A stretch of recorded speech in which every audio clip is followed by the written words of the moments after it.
And we're back with another episode of Wild Beyond the Witchlight. Starring these guys, the Jumping Junipers. Well, give yourself a round of applause. They finally made it. They finally made it all the way to Bavlorna's cottage. This is the one place that they've been dreading this whole time. But as a little recap last session, they did manage to sort out some frog politics, dealing with the chaos that ensued. You managed to stop a well. You didn't stop a balloon crashing. That was the only thing you couldn't account for during the feast. Was Travlup's mad like bombing run straight into the sinking palace that had the roof beginning to collapse, and everyone had that awesome moment to shine where we saw Ulric diving across the table, eating a cake, and also saving the king, getting him out in time. Baerd using their mantle of inspiration to get everyone organized and file out in a good evacuation method. You had Vaike was action surging, saving people, jumping out of windows, smashing through them, and then nearly getting devoured by whatever this strange creature is known as Mismatch, the Bandersnatch. But you were actually able to outswim them because of your froggy demeanor. And then we had, Notus, the other one who noticed it in the first place, the fact that this roof was getting weak and collapsing, and it gave you the chance to shore up some weaknesses. Now it actually enabled you to have that moment to escape. You jumped up, severed the balloon from the basket as it was crushed and pulled in, and you flew away. But trying to adjust the nozzle, you were blasted with like noxious gas that would have put you out. But thankfully, you just held your own breath and you recycled that for a while until you finally landed back below and safely prevented any damage from hitting the balloon. And then Garreth, what did you? Oh yeah, you teleported out. You were just out. Like yeah. Nope. Yeah, just got out of there. And with that, the king. I did make sure that I got as much food as possible so we could continue the feast outside. That's it. That's the one. And so long as the feast continued, it seemed Bavlorna did not exit her cottage, as she threatened to bring down the frog's brain herself should the book not be returned. Well, you have said book, and you were about to return it. Let's hope you get a warmer reception than the frogs did. So when you climbed up, you put everyone in the little, what's it called, the portable hole. You balanced across the tightrope, which is the washing line. But you did probably have that kind of flashback moment where you're on the high wire in the big top extravaganza, and you expertly balanced across and managed to make it to the balcony. And it's there you saw hundreds of frogs ribbiting and croaking away. And as everyone climbed out of the hole, notably one person was missing. And instead of Vaike, you saw a small frog hop out, and another one that looked more like an echoey version of their previous self. You have two frogs. It's Vaike 2, but yeah, Frog 2. Now you're just hopping around like as if nothing's wrong. They don't seem to be upset or perturbed or anything, but they do seem to notice who you are, and they recognize like who you are, and so they've hopped up onto Ulric's shoulder right now, and they're just resting there. One last thing before we knocked on the door, I was going to spend 10 minutes to cast Speak with Animals as a ritual, because it's helpful. Yeah. Okay. Sounds good. I will jump onto Baerd, and I will have Vaike 2. Who's got pockets besides Ulric? Because I don't want to go missing. You could go in Garreth's hood. Could. Or I could just make a pocket on each person, so then that way you have to sit no matter what happens. I'll hop into one of Notus's pockets with Vaike 2. You can also hop into. He'll hide. Jack's baskets. I could do that, but it'll be a little cramped. Don't want to take the guy's crib. Yeah, I'll hop into, if Notus will allow Vaike 2 to write in a pocket, so that way he's like a little hidden. Yeah, don't wanna. You go. Don't want to reveal all my tricks. I take one of like the hankies off my belt and I'll like tuck it round, so it just can hide in that too. Awesome. And then I will sit on Bird's shoulder. Nice. Oh, okay.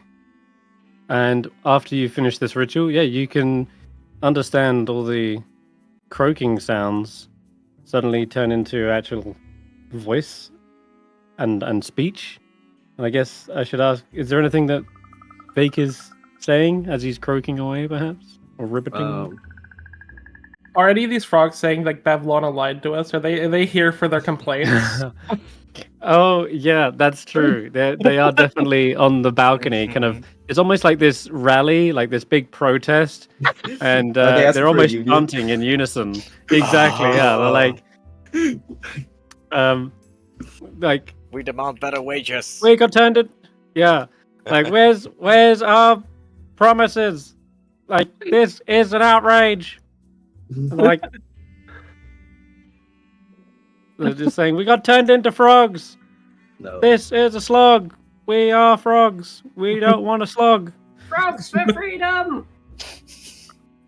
Don't make me lead these frogs. I'm gonna go Make downfall great again. Get No. Luna out. No. Get her out. I'm having flashbacks. I'm sure we did something similar to this like a while ago with the frog revolt. It's not time for me to lead a frog revolt. Yeah, it's they're like shouting, "End our curse! Put her in a hearse! End our curse! Put her in a hearse!" I will start chanting that. As soon as they start chanting that, Vaike will start chanting. Yeah, that's it. It's catchy. All right, yeah, that's what you hear, Baerd. Okay. At that point, I think we knock on the door since I now have speak with animals up and stuff, so it's good. Who's knocking? Okay. Who's knocking? Baerd can knock Okay.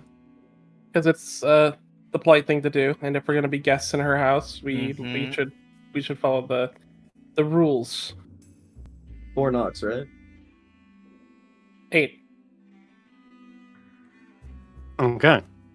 So the knocking, you rap on the door, and the door doesn't look like it's been opened. There's so much grime and dirt in the joints and hinges, and the wood's probably swollen from the moisture. But you do hear something kind of scampering around, suddenly down a set of stairs, and then pads right up towards the front door, and you hear like this. Someone's straining on the other side, and then you see a little pair of eyes just pop out near the window suddenly, looking around. This strange creature looks to be, I don't know, like a frog-like humanoid. Their attire is like made of like fungal, kind of fleshy material. They got pointy teeth and a little pig nose, like, and their eyes seem to be looking in different directions, almost like a chameleon. And their hair is like little strands of duckweed and pond scum that kind of like hangs down like bent reeds down the side of the head. And they look around, see you, kind of squint for a moment, then hop back over towards the door. Door stuck! Door stuck! I motion towards Ulric to see if he can help them open the door. Can I help clean the door? Because I assume it's because of moss on the hinges. Yeah, you can see the moss has definitely made it a little bit harder and warped some of the planks, and mold has done that too. Yeah. So have you got like prestidigitation? Okay. Snap. Okay, so that does actually clean up a lot of the frame, and ooh. Okay, so the grime disappears for a moment, and then you see the door kind of like swing open, and there is that little creature. They're squat on the floor, much like a frog would be, and they're tiny. They are probably only like a few inches in height. Are they taller or shorter than Frog Vaike? The it's Frog Vaike. Let's have a look. He's probably about the same height as Frog Vaike. Yeah. Yeah, they're about the same size and shape. But this, you immediately see the recognition, like the what's the what's the word? The resemblance to April. This is definitely an April-like creature, whatever that may be. And they look at you and like, hello. what you want? Can April come out to play? Is it delivery? April? How do you know April? April's a friend. Friend? April doesn't have friends. I start Squib counting has like friends. April has Squimp.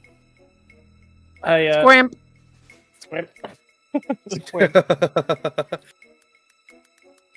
I go, we actually have an audience with Bavlorna to return something that was lost. They look around as almost as if to call out to Bavlorna. They like open their mouth, take a breath, and then they kind of stop. Bavlorna busy right now, having tea party. But I can take it for you. We can wait. Do you mind if we make ourselves at home? It's in your home. They look around for a moment, just behind themselves, and then look back. What is it you have? You have animal skins? Carcasses? Yes. Script. Take them for you. A book. Oh. Their eyes go wide. A book. The book? The big book? The big book of bad? The big book of bad blood? The bubble. Okay. Okay, you come step inside. They hop away for a moment, letting you walk in. You see, this is what seems to be like a large pool in the middle of the room. And it's recessed and lined with moldy clay tiles. And it takes up the most of this large square, well, actually circular room. And stagnant water fills the depression to a depth of maybe about 1 foot. And rising from the pool in the center is the head of a stone well. It gives off an unpleasant, pungent odor. Oh. And in one corner of the pool stands a dirty freestanding mirror in an oval-looking pattern. The other corners, there is these mannequins. And in the middle of the pool, there's this large lily pad as well that's just floating around, bobbing from side to side here. But as you walk in, you can feel and hear the creaky floorboards beneath you. And there's more of them in the corner that are clearly arranged into a 10-foot wide raised staircase. And all around are shelves, tables, stools, and all shapes and styles. Almost every available surface is littered with stacks of dirty plates, scraps of food, old junk, dressing dummies, and it's all kind of like cluttered and messy. And there's like 5 other doors in this room as well that lead off to other sections of the hut. What's Squimp doing again? Sorry. They've just let you in through the door to begin with. And they look behind and they quickly shut the door before any frog's going to leap in. They're like, no, you get back! Back! And kicks one of them. Whew. You wait here. I will let Bavlorna know you have book. Baerd will speak up and say, you kicked that frog. That is a bit of an insult. You now owe him 3 things, according to the rules. They were not invited. They've been shouting all day. But you're Loud, noisy toad. supposed to invite them. That's the rules of hospitality. Yeah. No, only if they're invited. Otherwise, they are intruders. Hospitality is about whoever comes to your front door, not the people who are invited in. Oh, they came to the front door shouting and angry. They are not hospitable. So, we don't show hospitality back. Yes. Yeah. Mm. How is Squire Goltic taking this in? They are very uncertain and unsure about this whole thing. You can see them kind of like trying not to say anything because they're worried that they'll mess something up. But they look towards you. Wait, they're trying to look towards you. I'd say they look even more uncertain now. They haven't got you to sort of follow. Right? Normally they would take your lead, but right now they're looking a little bit nervous. Baerd is going to walk over and place his hand on Goltic's shoulder. Things will be all right. Tell him to stand by Ulric. I'm just worried about Vaike. Baerd will relay the message and say, Vaike says if you're worried, stay by Ulric. He's the one who can protect us if things go crazy. All right. Yeah. Okay. Oh boy, I just wish we can turn him back quickly. I don't want him stuck like this. It'll be very hard to train with him. You don't gotta worry about him. He'll be back to normal soon, I'm sure. All right. Trust you guys. Let me know if you need anything or want me to do something in this place. Otherwise, I think I'll stand back and follow your lead. If it comes all right. down to it, just make sure that you're safe. Vaike wouldn't be too chuffed with us if we were to let you get hurt. Squimp heads back up the stairs, and before he goes all the way back up, he's like, sorry about mess. Wasn't expecting more visitors. That's okay. Would you like us to clean it up? Oh, you should have asked that. They head back down the stairs for a moment, poke their head out. Pavlona has had problem with well. It blocked. Water all stagnant now. We could see what we could do to help. Okay. Squimp. Rubs hands together. Okay. All right. When Squimp is upstairs, Garreth goes apeshit with prestidigitation and cleans all the dishes. He's been given permission. We've been given permission to clean this whole area. We're going to ride this. Yeah. We're gonna ride the help given with no ask for anything in return to the fucking yeah. Okay. So Garreth, you begin cleaning plates. Some of them are cracked in places. Some of them are just dirty, and the mold is so glued to it, you almost have to take multiple castings with prestidigitation just to scrape it off. But yeah, you can begin stacking them neatly and cleaning away the moss, the grime. The floor starts to shine again. And all that the broken dishes, I'll ask Jack to glue them. Oh, right, yeah. Where's Jack? Where is Jack? Oh. Where'd the little goober go? All right. Oh, and speaking of gourd companions, we weren't sure whether Clapperclaw would come into the hut or not, but that's up to you. You can decide whether you wanted to come inside and help the party. Well, They've given us permission to clean the downstairs, so I would take the opportunity to look into the other rooms real quick as well, since we've had permission. Mm-hmm. Yeah. But before that, before that though, is Clapperclaw coming inside with the others? I would assume so, because I mean, Clapperclaw has said that they will help them if they help Clapperclaw in return. So they're probably like, they're not keen on the idea, but they're also kind of like, well, if this is going to help, they just follow in. I got the perfect opportunity then. So the moment you kind of begin walking around and exploring, you hear this almighty thump, thump, thump from this trapdoor here that's currently closed. I know on the art it's open, but you can tell it would have been the one that goes to the stairs below. And yeah, you just hear this. Just goes not back on it. I think it is Clapperclaw. Oh right.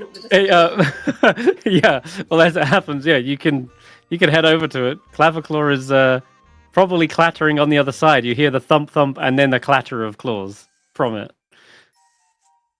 I stomp on the trapdoor in the same pattern. Okay. And yeah, Clapperclaw, you hear that thwack thwack thwack on the upper side of it.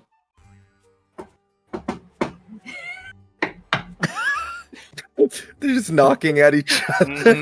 Yeah, they are. And then there's this almighty croak from it as well. Mischief? Like an impatient croak. I'll open the trapdoor. You see, it is Mischief, who had previously had to like swim across because they couldn't like climb the tightrope or fit in the hole. But they swam across, managed to evade mismatch the Bandersnatch by rolling a really good a swim check, and then it seems like Clapperclaw. Ever. Yeah, they went up the spiral staircase, made it to the trapdoor, and it looks like they brought a tag along, and Clapperclaw is riding Mischief as you open up the trapdoor. I think you lost your toad. You knew where we were. Oh, It's fine. well, your toad found me. Sorry, I thought I was being helpful. I obviously wasn't. Are you coming up? Well, it seems that we've found a lost thing that's quite important. Like motioning towards Clapperclaw. Can I look at Mischief? And the thing? Your Yes, thing. Mischief and Vaike having a moment. Can I like just say like, hey, what's up, man? Huh? Yeah, you Mischief. To Wait, Mischief. you're talking to Mischief. Yeah. Can I talk to Mischief? Yeah, I guess I totally can. Yeah, they're just like, What? What's up, man? Hey. No, hey, do you remember me? Yeah? What? Yeah, I was the blonde dude that so. you tried eating a bunch. Oh. Oh, yeah, the really tasty one. Yeah. Mm-hmm. How'd you get like this? You know. I don't know. I do. I You know how it is. You know. I don't. I'm just kind of new to this whole frog thing, you know. You got any tips? Oh. Tips. Well, I'm a toad, so I think there's a big difference. I wouldn't know where to stop a frog. It's intelligence -4, you guys. I'm just saying. Wow. Look, that's totally my fault. That's a man. whole different ball game. Yeah, I know, right? You're playing chess. I'm playing checkers over here. That's just looking at each other, like little croaks back and forth. Baerd just hears this whole conversation. He's just like, So you Well, got always like, blink with one eye open. I No. see. Keep your surroundings in your peripheral. Mhm. Uh, So do you got like family? Are you related to Terra Bubble? That's a good question. Notice, is Mischief related to Terra Bubble? Am I supposed to know the answer In to its own- this? No, they Yeah, are. you tell Now me. you know. Are they distant I would cousins? Are assume they if they were siblings? trained, Mother, if they were father? trained at the same time, then yeah, probably. But I like frogs and toads lay so many eggs that I don't think they'd know if they were actually related. Oh, right. Okay, yeah. So I imagine they just call themselves brothers or cousins or whatever. Yeah, okay. Yeah. All right. Well, we grew up in the same pond. That makes us as good as brothers, but I've got 1,500 other brothers and sisters, so it's a big family. You should see the Christmas reunion gets crazy. Christmas. Yeah. I'll park on Terra Bubble's head, and then we'll continue this nonsensical conversation. All right. You park yourself in between the eyes. Baerd will sing while he cleans, counting like before he starts with like 2, 6, 7, 8, and like sings as we clean the room, and like look into these other rooms and things. All right. So Garreth, as you're going around, you've finished up with the plates at this point. Probably coming around to the mannequins. All these little I'm dirty gonna dresses. skip the mannequins. I'm gonna go straight to the mirror. Oh, okay. The mirror. The mirror is it's a freestanding mirror, kind of like oval, and it is dirty, but it's not like it looks like someone has recently wiped away some of the grime, but it's more smeared it. You know, there's still a kind of a faint film of muck, but it does serve as a mirror. You can see your own reflection. Let's start by cleaning.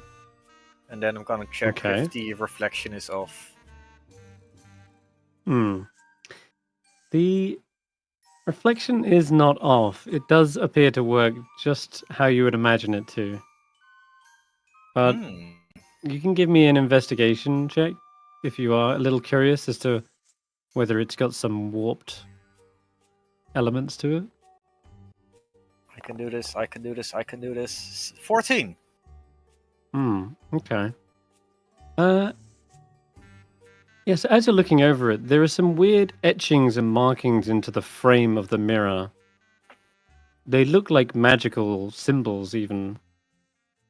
And it's carefully disguised into the design, but they're there. You can make them out. It should be an Arcana check, I guess, at this point to figure out what kind of another Arcana magic check. they are. You can always call me over. It's not written in Sylvan. No, these are okay. Well, they would probably be in Sylvan, but they're runes nonetheless, like magical runes. But they're carefully interwoven into these vines and lily pad designs that run the frame. Because I understand Sylvan, does that give me some sort of advantage? No, we'll just go with a flat. That's a 3. Okay, yeah. You're not sure what they mean, but you can tell maybe there is some sort of magical properties to this mirror. You're just not sure what.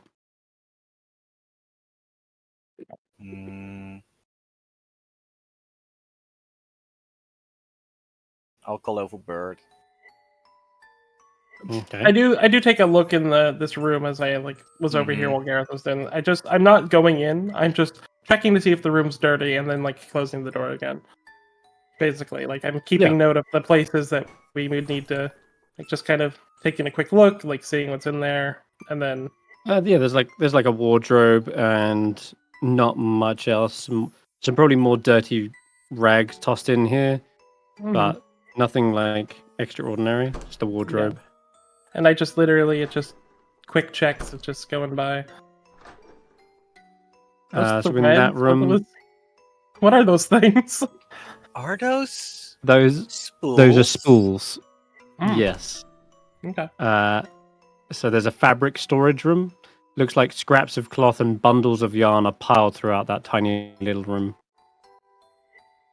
I come a over storage and closet. I do let Notus and Ulric know to keep cleaning things up while me and Garreth do this, if they want to. Ulric's like keeping an eye out. He's just watching for anything weird or suspicious. Give me a perception check, Ulric. -3. Let's go. -3. Hey! Yeah, that's Wow, how we do well, it. that's still good. -3. All right. Mm-hmm. Yeah, you hear this kind of like slurping, gurgling noise coming from the center of the well. You know when a drain is like clogged up and it makes that kind of horror, like gurgling, guttural, Yeah. like that. But it sounds like there's this sloppy moisture and mucus. It's just awful. Ugh. But you can just occasionally hear it. It's not like continuous. It's just like as if something shifts or there's an opening of air slightly and then it closes up again. You have cleaned Fey water before, Ulric. You know the secrets. I guess so. But before there was a real clear problem. I'm not too sure what's going on with this one. There's like a gross gurgling or something coming from the center, but I don't know if I want to jump in there. Come on, pool boy. You can do it. Pool boy. You cleaned one pool, now you're the pool boy.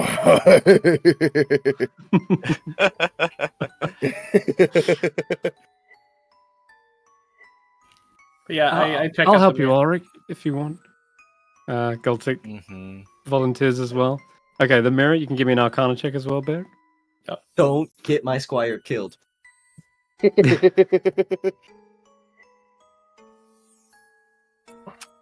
I'll point out all What do you the get? runes that I've seen. Oh, that's 14. Okay. Do you have a buff So- modifier on Arcana? According I to have- that, yeah. I They have were a 21 because Wow. I was trained. Mhm. That's actually a lore thing. I was trained for one day. So inspecting the runes, you can tell these are divination runes and also conjuration as well. In fact, Mirror, mirror on Actually, the yeah, wall. scratch who's the fairest of them divination. all? Oh.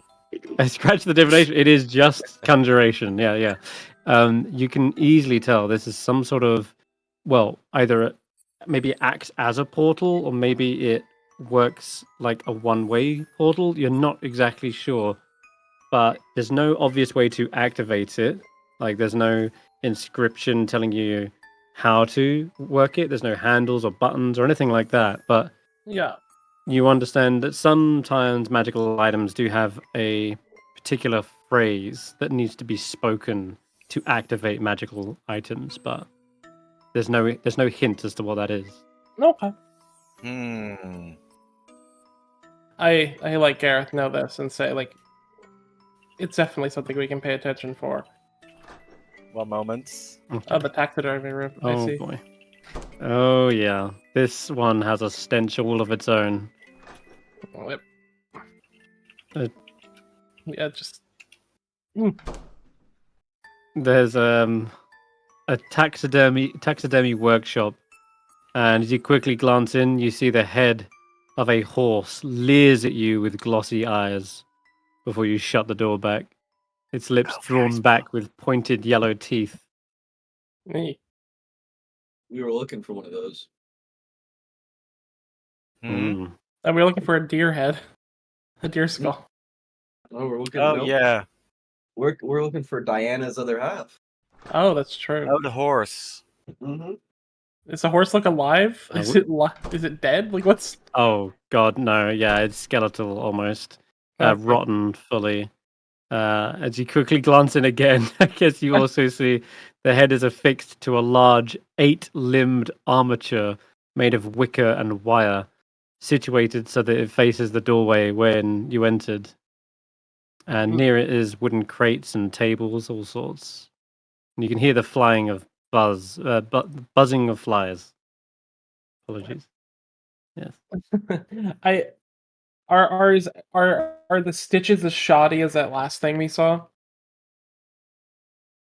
The stitches, yeah, they look just as just as a ramshackle. Okay. What's Notus up to? You jumped on the lily pad. Yeah, I want to go and see what's in the well. Okay. How deep is the water? It's I think I mentioned it's like a foot deep or something. Mm-hmm.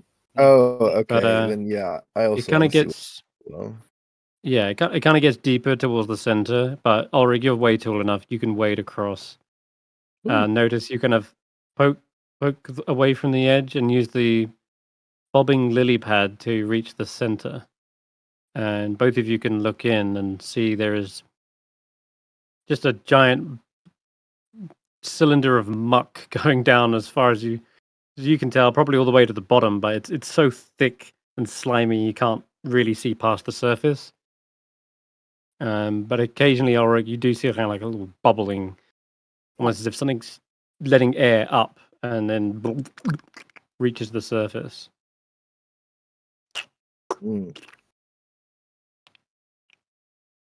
Yeah, I don't know if this pool boy is good enough for the job. Okay, I'm gonna pull out a length of rope. I'm gonna tie around my waist. I'm gonna give the other end to Ulric. Oh, are you sure? That looks kind of gnarly. It's fine. I'll just hold my breath. I hold up the bucket of sand and say, "We can make it dry." I don't know if that'll help, but it depends on how thick it is. If it's already thick, then that's just going to make it solid. There's probably something clogging the bottom. If I can get down there and unclog it, then it might just drain away. I mean, can I help? Holds up the claws. Yes. You don't need to breathe, right? I don't have lungs, I don't think. Sweet. Or a nose. Oh, sweet. Or a mouth. Okay. Another bit of rope, anyone? And so we've got 2. Yeah, I don't know if I float though. You know, left it on my other person. Find out. Baerd has some rope, I think, because I had starting gear that I've not fiddled with much. So. Okay. Let's tie it on and secure. I'm jumping in. All right. And who's got the other end of the rope? Is it Ulric? Yeah. Yeah. Or here, tie it to Terra Bubble, and then Ulric holds on to it. Mischief. My fault. That's it. Yeah.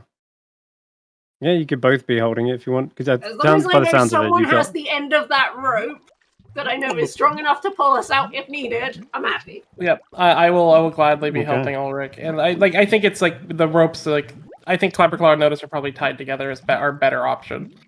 Is everyone's tied together, and then I can act as a buoyancy aid. And then all like All right, sounds good. Okay, so in that case, yeah, as you're like swimming through, you can feel like little bits of weeds and maybe reeds getting stuck and caught on your arms and limbs, and it feels briny and it's horrible. There's this mucusy texture that's like wiping across your skin as you try to delve deeper and deeper in. I feel like both Clapperclaw and Notus are kind of indifferent to the texture thing. Clapperclaw probably can't feel it, and I don't give 2 shits. Well, you might give a shit about this because your skin begins to tingle uncomfortably, and I need you to roll a nature check. Notice, and maybe Clapperclaw too, because you definitely feel it. I have feelings. Apparently. Ooh. That was my feeling too. I have feelings. Nature, yeah? Yeah. That one's for Notus. That's a success. Intelligence. Clapperclaw's got to do intelligence, right? Yeah, just straight intelligence. 4. Okay, so yeah. She's a Juniper. Clapperclaw's none the wiser, but maybe their lobster claws are maybe a little bit more resistant to this. But notice your more pale skin and airy kind of hair has not been subject to this particular element as often. It is tingling because it's mildly acidic, and it's starting to go from a tingle to a burn. and that's when you feel something kind of dislodge and peel itself away from the wall almost. And as you swim down and into it, down here. Not a gelatinous cube. Thank God for that. I've been there before. A gelatinous cylinder. Oh.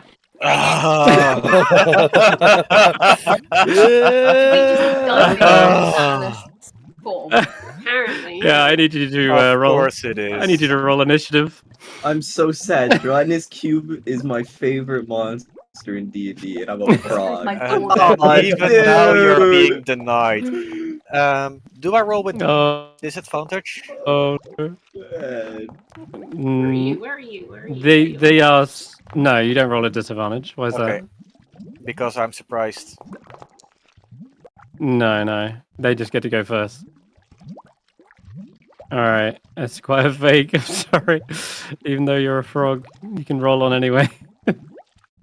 Alright. A real carry's here now. Maybe you can direct mischief. It's the best initiative that Vaike has ever rolled. Oh my god! I think that does answer my question. That the sand will probably work. It's a liquid. It's a slime. So. Okay. Well, let's get this underway here. So, the cube is up first before anything else because it's basically surprised you, and you swam straight into it. And you couldn't tell it from the normal muck and grime. It was just invisible down here. And as soon as you swam right into it, it means that you are... You're engulfed. So, yeah, dinner. You're definitely restrained. Yeah, both of you are. Sorry. Let's do that. And that. So yeah, as you feel this thing peel itself off the wall and tries to pull you down, you feel a tug on the rope, Ulric. You're standing up on the ledge on the lip here, and something's dragging them down rapidly. But the cube is, let me just see. So you take 3d6 acid damage. Boy. And are restrained. That's... Let me just see. No, it gets worse than that. The cubes are more dangerous than just 3d6. While a creature within 5 feet, the cube takes an action to pull a creature. Okay, right. So I got the DC for this. It's been a while since I run one of these. Great. So you've just entered into it.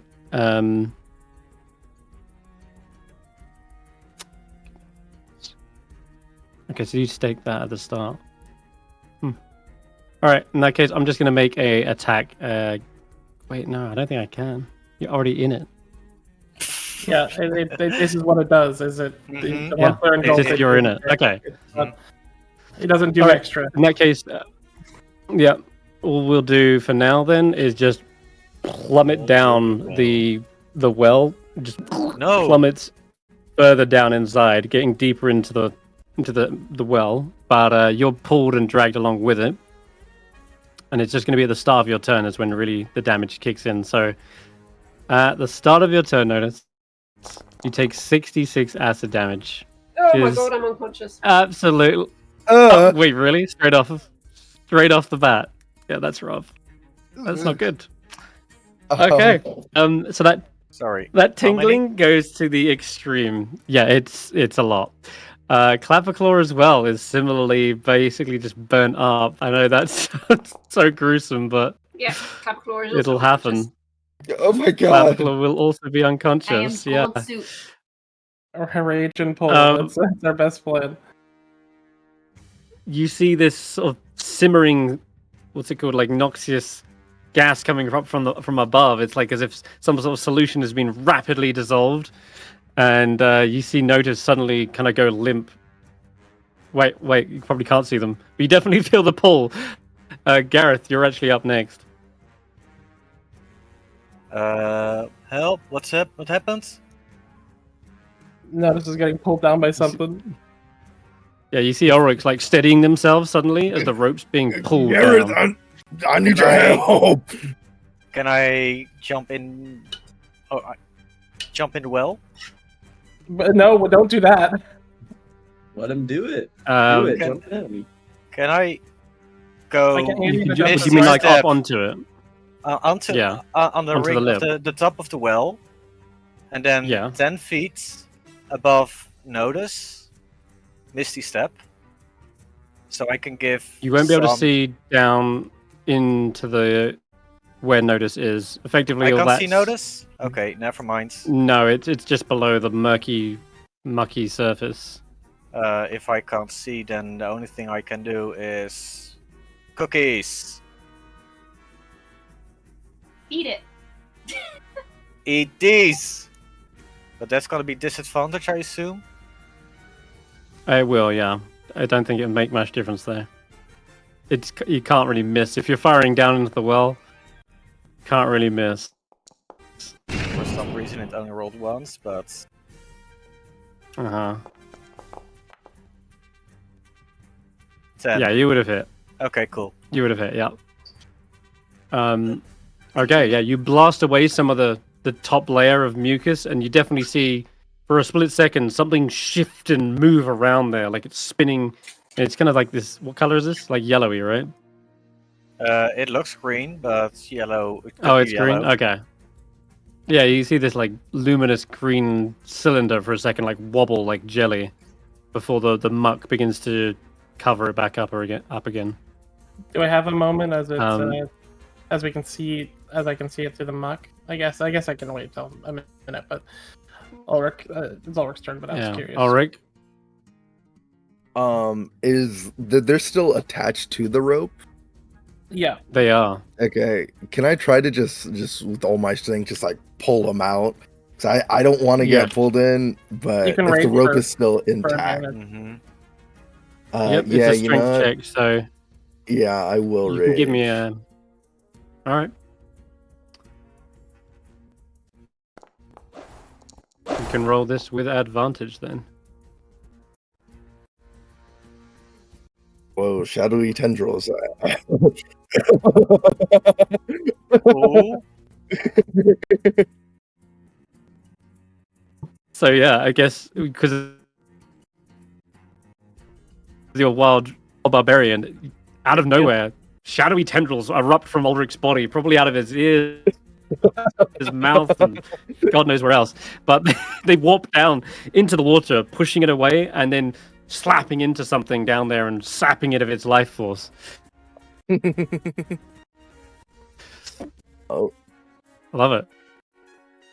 Well, that definitely worked. It did do some damage, and you've still got your. All right. Whew. I saw a 5 and I was like, "Oh, oh yeah, that's gonna do it." Mm-hmm. And is Clapperclaw attached to we're Notus as attached well? Together. With the rope. This is why we gave Ulric the rope. Yeah, there's this sickening sound as suddenly to the edge as you can. Yeah, I'll just. And you realize, Ulric, it was just in time because the rope is sizzling and it looks frayed and thin, like half the size it was before. And it's as you're like pulling them out, you almost see the rope kind of fizzle out.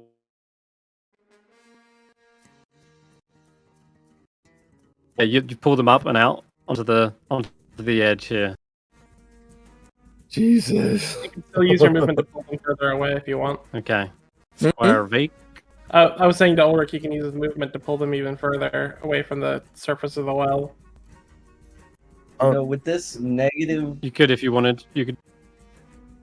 Yeah. Gonna put them on. You can put them on the lily pad, or dunk them in the water, whatever you want. Oh, they'd be okay on the lily pad? They seem to be supported, yeah. Okay. Would I be able to do that and then like come back up here? And get back, yeah. Then yeah, I'll do that. Sure.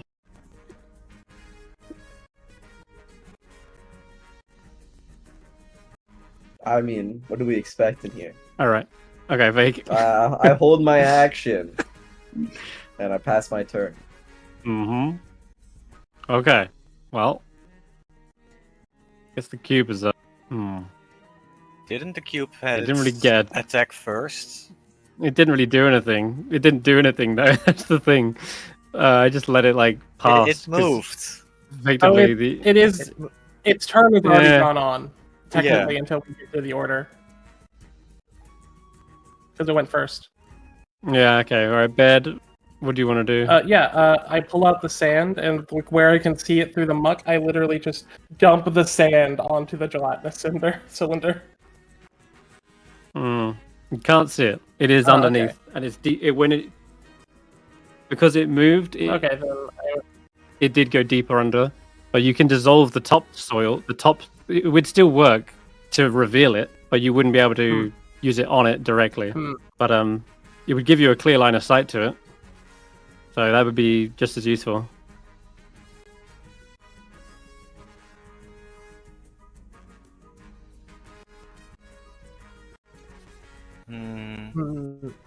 Okay.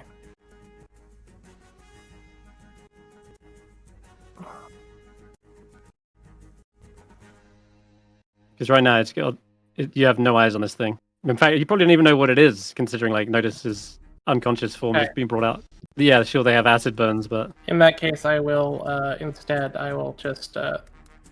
I will look towards the Notus, and I will first, before I do anything else, I will. As Baerd is trying to decide what to do, he goes, "Hey, Notus, you all right?"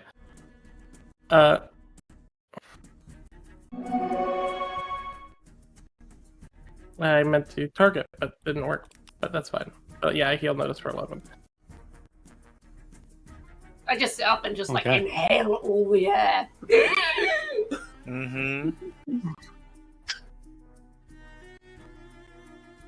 And then I will. Do you guys think I should use the Dust of Dryness now, or you think I should wait until it reveals itself? Wait. I will hold my action if I can see it try to come up the surface. As soon as it shows itself, I will dump the sand directly on it. Okay, Notus, you get a turn. Okay. So I'm gonna sit up. I'm gonna pop my second wind. Yeah. Yeah, girl needs some help.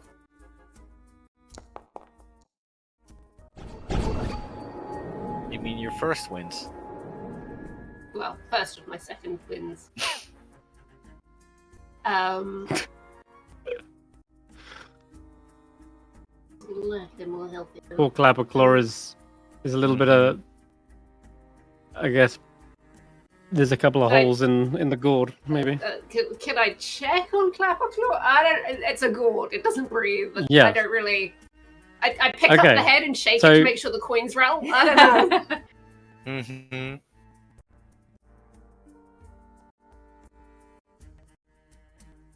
Each of the straw has dissolved inside. In fact, it's almost all gone. And lifting it up, you can see it just there's this basically loose fabric of their hands. So they basically look like a ragdoll right now. Their limbs. Yeah, it's a ragdoll. It's like a little floppy fabric, and the claws do kind of like fall wayside to the edge. There's no straw like stuffed in them, but what you do notice is there is a little pack. There's a pouch on them, and it hasn't been opened, but it's full to the brim. It's like stuffed. You can just see the little ends of straws poking through. Okay, cool. I will attempt to restuff Clapperclaw. Okay. Yes, you can. Here you go. If you see on their sheet, you'll see stuffing. So you can roll. Oh. 2D. what? Yeah.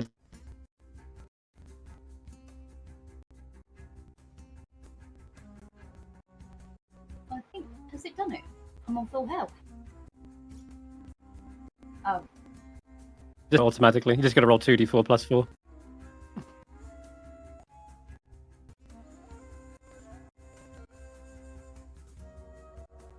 Am I rolling it or are you rolling it? Yeah. No, you are.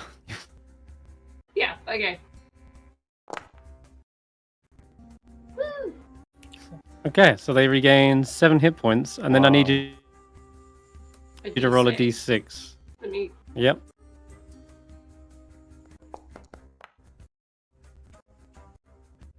Cool.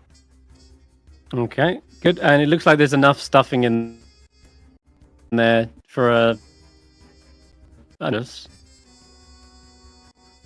Woo.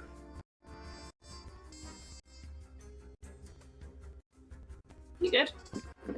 Think so. I pat the cord and I get to my feet. Mm-hmm. Okay. Do I have movement still? Yeah. 15 of it. You know, Oh yeah, because I had to get up. I don't think there's water in there. Right. Can I get back on the lip or not? Yeah. Sweet. Yeah. I'm gonna drag myself back up. And Ulric? Garreth is first. And he will ready some cookies in case of incoming slime. Okay. Mm-hmm. Okay, so holding your action. Ulric? I guess do I know what it is? You saw them coming out covered in acid. Is that like information that's like relayed to me, or am I still kind of just like everything's happening so fast I don't really know what this is? You were definitely on the other end of the rope, and you felt something forcefully try to pull Notus. Something monstrous is down there, and it obviously is its consistency is acid. You can see maybe little chunks of it on Notus as they were pulled out, like this strange kind of almost translucent green jelly. Okay. I wouldn't say I really know what that is, and even if I'm aware that it's made of acid, I'm gonna try to punch acid. So I'm gonna ready my maul if I see it come up. Okay. Oh no! I'm not gonna eat it.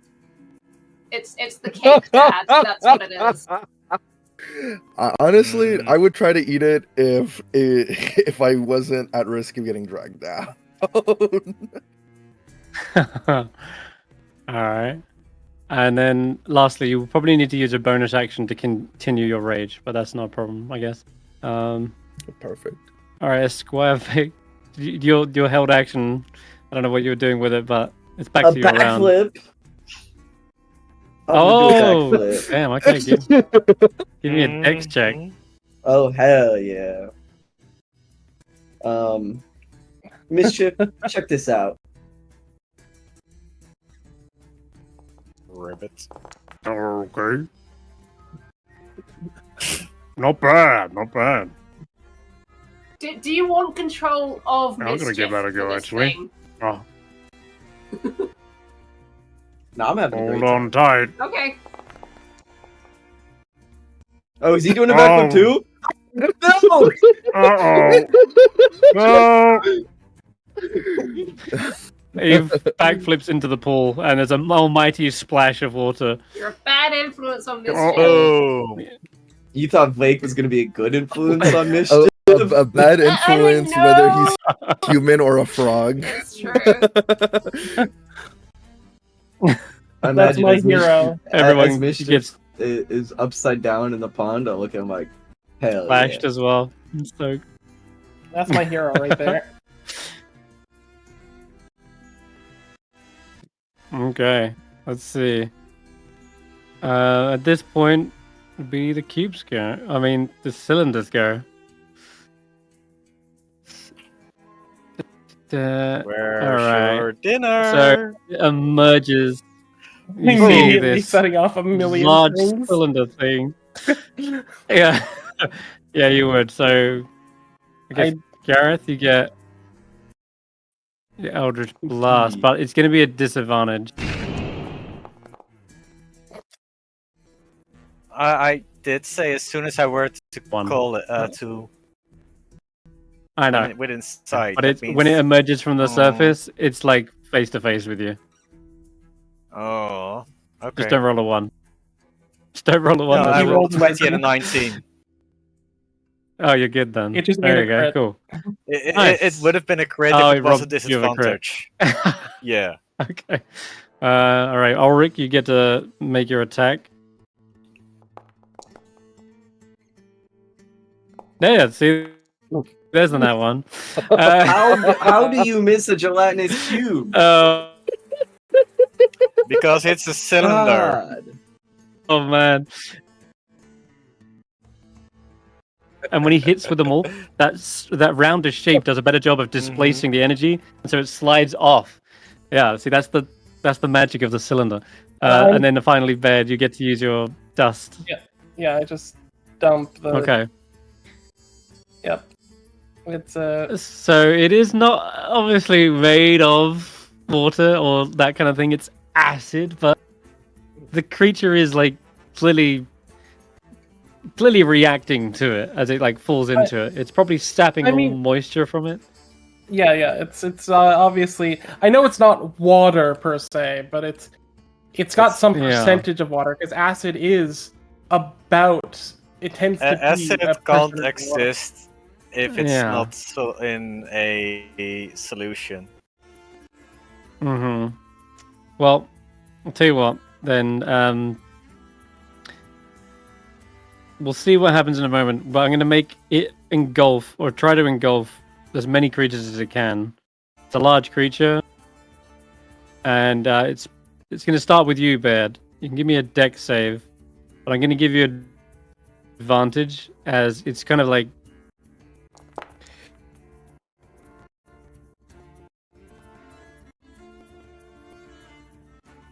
dissolving itself. The dust actually matters because as it tries to engulf you, the dust just basically shrinks and shrivels it down to such a size that you're able to dodge out of the way just in time. And you are shoved to the side when it does this. Let me check. Yeah, you're pushed 5 feet back or to the side of the cube. You can choose. Probably to the side, alright? Yep. It's up to you. Okay. Cubey over here. Yep. Alright, and then it's going to try and go, like, worms its way around, rolling across the side here. It's going to have to dash to...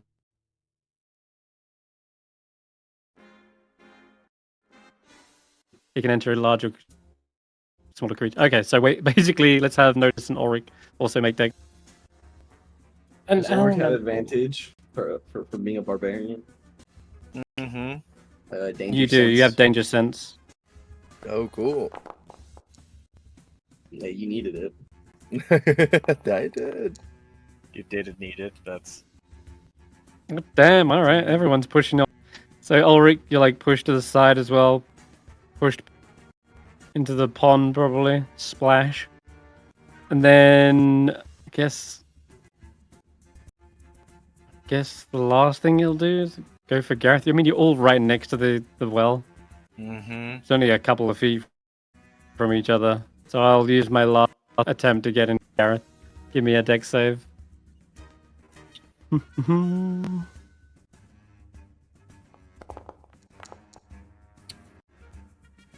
11. That one's just barely a fail. Does he have advantage from this the thing is able to engulf you.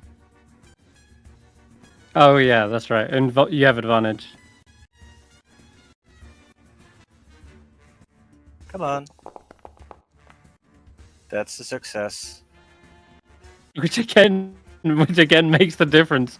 Oh man. All right. Well, this little shriveled cube cylinder now is now very vulnerable as it's up in the open. You guys are able to all take your turns after this. Baerd.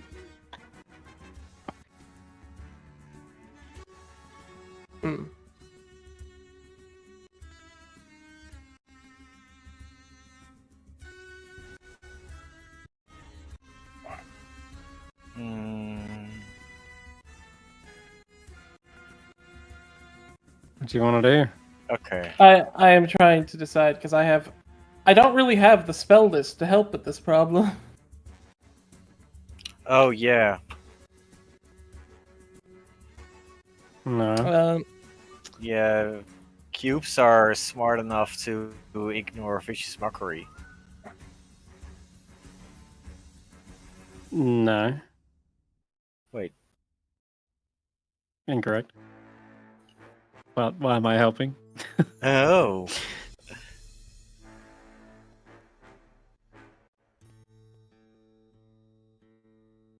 Mm.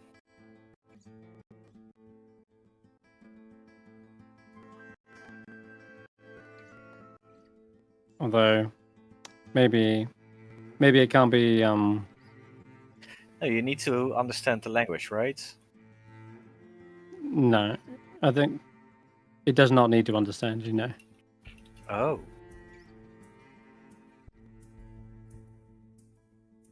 But it does need to be able to hear you. Oh yeah. I will pull out the grimy harp and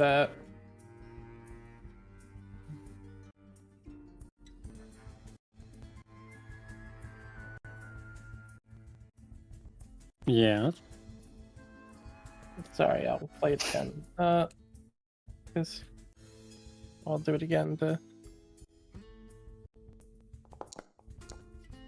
Oh, okay. So is Yeah. this Discordant Whispers? Just no. wow. It's, Just made the save. I meant to use the tritone, but it's fine. Okay. It does somehow pass. That's fine. Wise little Why is- cube. Why is it getting -2 +2? Because 6 wisdom modifier and this one's been trained. wisdom proficiency. Oh. No, I didn't know the No, cube. no, he's got I a didn't good know the point. cube had a proficiency Yeah, he's in got a a good wisdom point there. saving throw. Hmm.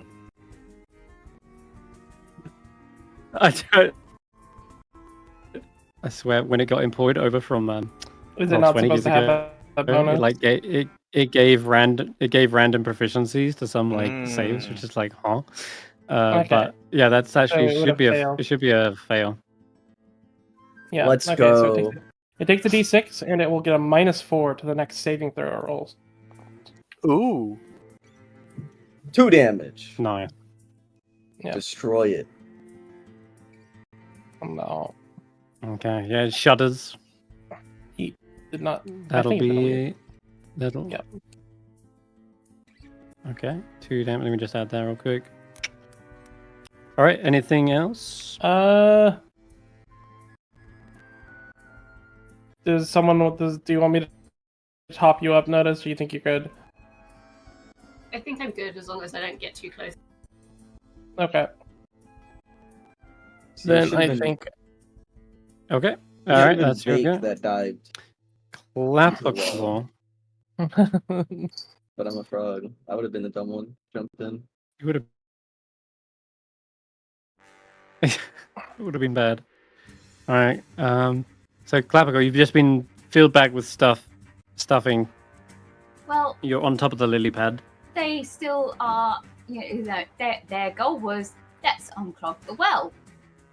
So, in their little -2 brain, they're going to come up to the edge of the lily pad, kind of like hop in the water. I don't know how tall Clapperclaw actually is.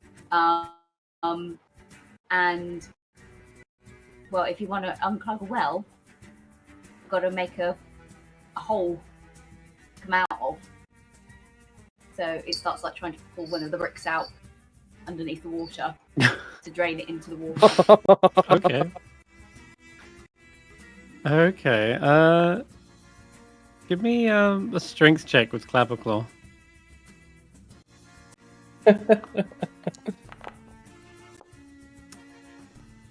Yo. Damn! It's like it doesn't really perceive that this thing is like deadly or anything like that. It's just like, well, we were asked to unclog claws it, are so like- let's try and make a hole for the clog to come out of.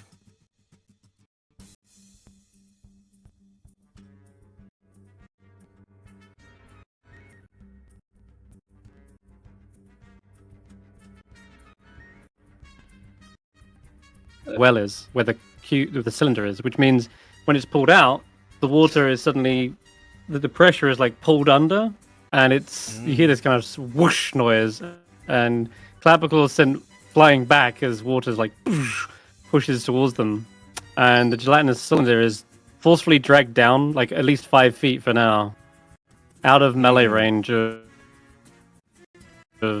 Garreth and Baerd. I think it's working, guys. You see it. Yeah, it's like it's flailing around like an inflatable flailing arm tube man. It's working! Everyone in the Notus party, everyone with my -1 intelligence. It's definitely working!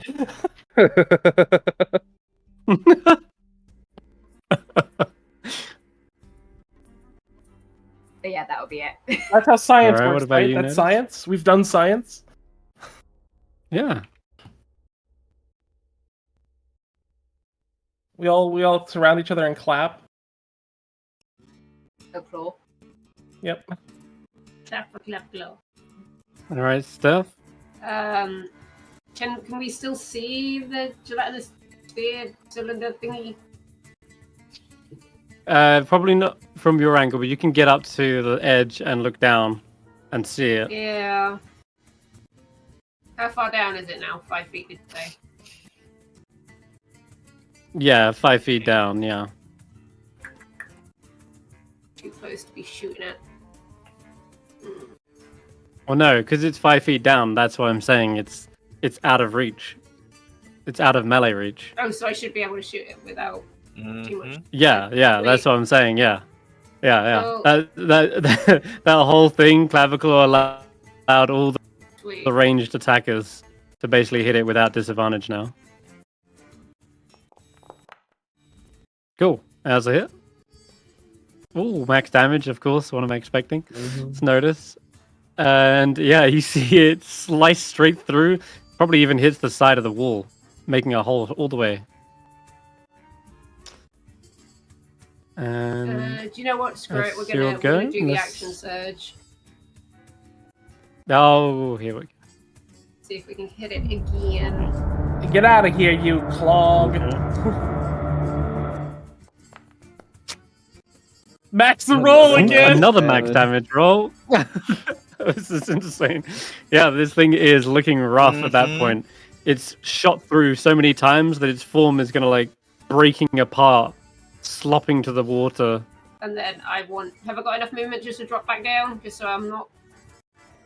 Yeah. I'm not risking that again. Yep. All right, Garreth.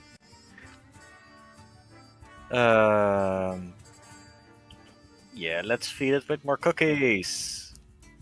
They seem to work. All right. Yeah. Yeah, still a hit. Oh my Yep. god. This thing can't move. It's filling the whole thing. Will you use your movement to pull me away from the hole as well, Garreth? Yeah. Will you use your movement to pull me away as well? Yeah. Oh, to pull you away? Oh, can I do that? You want to drag Baerd? You can use half. Yeah, it's double movement whenever you're dragging. So then So if you moved there, it's just like 10 feet or something, and then The drag double them buddy. to there. You're in the water though, trying to The get to the double edge. buddy. All right. Ulric. Okay. So this thing, this thing, it's filling up that like hole. It's inside the well, but it's 5 feet down the well. Okay. I don't have too many things that I can use to attack it. I could start chucking javelins at it, I guess. But Or I don't you could jump think I down there want and to take a bite. You're really egging me on, and I'm really digging it. I feel like, what could it really do to me? 0 out of 10. Do not you are recommend. not resistant to acid damage. Yeah. Whoa. Whoa. Who ate he ate an ooze. Wait one more Ooh. turn. Wait one more turn before you eat it. Yeah. Might not be alive. It might not be but alive. It's super hurt. Notus did a bunch of damage. That's crazy. Don't egg this on. Oh, what's the worst that could happen? No, don't do this. You don't have a Jump rope. in there! Jump in there! Okay, Eat it up! Look, Eat it up! Look, meet him halfway. You just hold your action to take a bite when it comes up. Yeah, I'm gonna jump up here. I'm gonna hold my ground. I'm gonna wait for it to come at me, and I'm just gonna take a bite out of it. I want to eat this thing now. See, I don't know what Frogvaike is saying, but he's croaking a certain croak that I'm like, I got you, brother. I got you. Our relationship, it's just a look. He knows. There's something about that double backflip that really just clicks in my head. Your friendship does not need words. Yeah, you took the jump into the water as a meaning that you should jump into the well. Yeah, it makes sense. Vaike, is there anything else you want to do to egg him on? A flip. All right, another. Oh, it's a 10. It's difficult, though. It's easier in the water,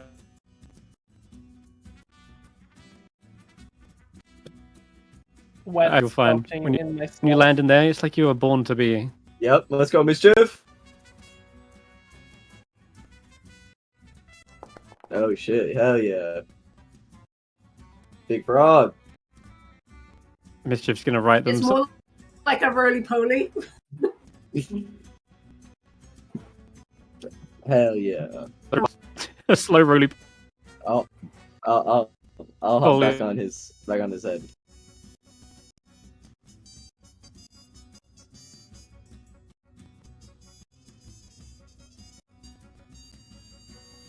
In the water. Nice. The way Ulric's looking at him, it's like a gelatinous slime is looking back. Who's gonna engulf who? To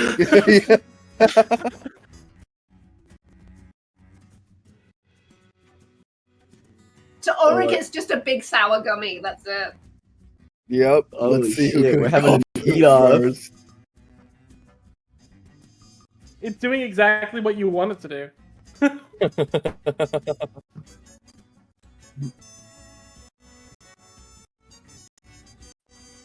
Basically open right.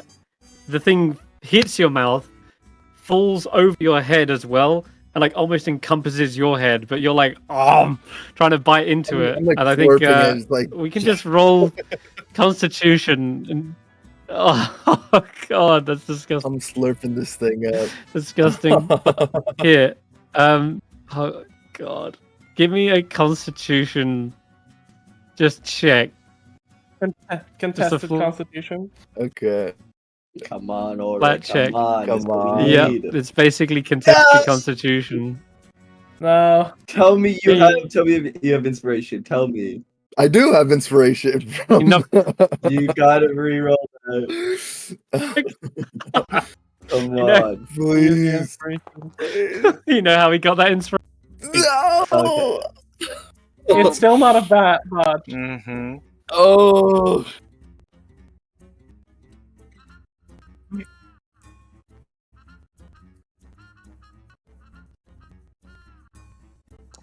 Give me a dex save as well, as it has engulfed you.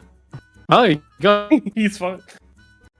You passed at least, but you kind of have to push all the way through it, and then you're trying to munch through, and then you basically pull out and pushed, ejected from the other side, and just Ulric's face is full of this jelly, and it's coming out of his nostrils, and it's just it can't get it in his stomach.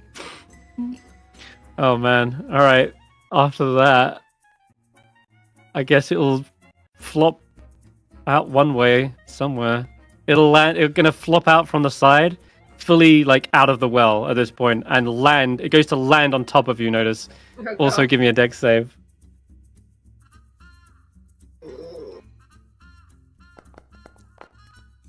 I don't know why I was worried. Oh god, not 20. This is my thing. Yeah, you're fine.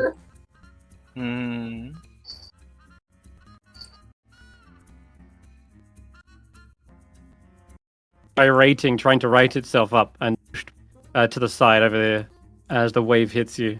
And then it's Baerd's go.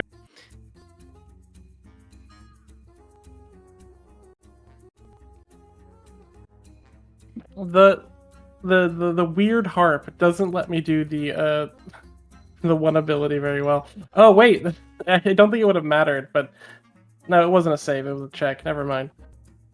Wait. Yeah. The Constitution save was the check? Never mind. Yeah, it was just a check. Yeah, that's what I was about to say.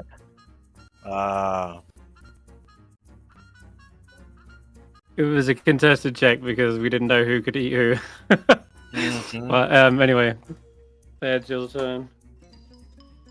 Yeah, it won't let me. It needs to roll a save, so it won't let me do the Okay. because it's asking me for the Discordant Whispers. Yeah. Okay. Well, it fails that one though. So how much damage? A D6. Wait a minute. Wow. Is this Discordant Whispers the actual spell? No. Equivalent. This is Tritone.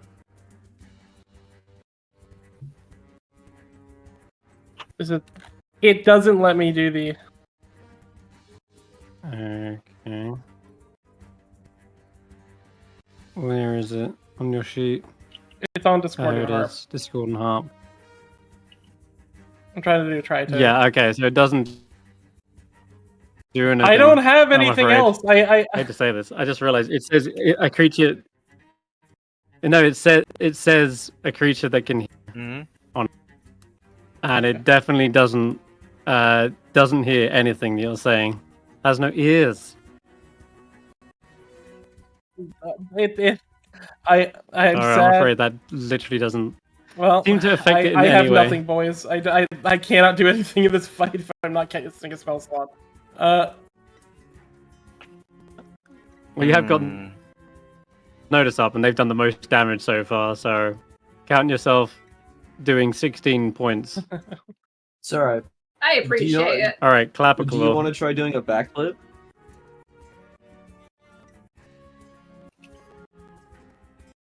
Don't know, but Clavicle, you should The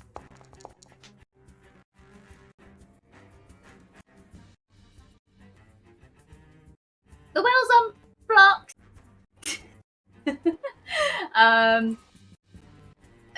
dead to Job done, guys. Job done. unblock. It is, yeah, it is unblocked. And it probably says that, and it realizes, probably the clog. That wasn't the right thing. Okay. Oh, we still have to get rid of it. Okay. So I guess all it can think of doing is it wanders up and starts trying to snip pieces off with its claws. Oh, no.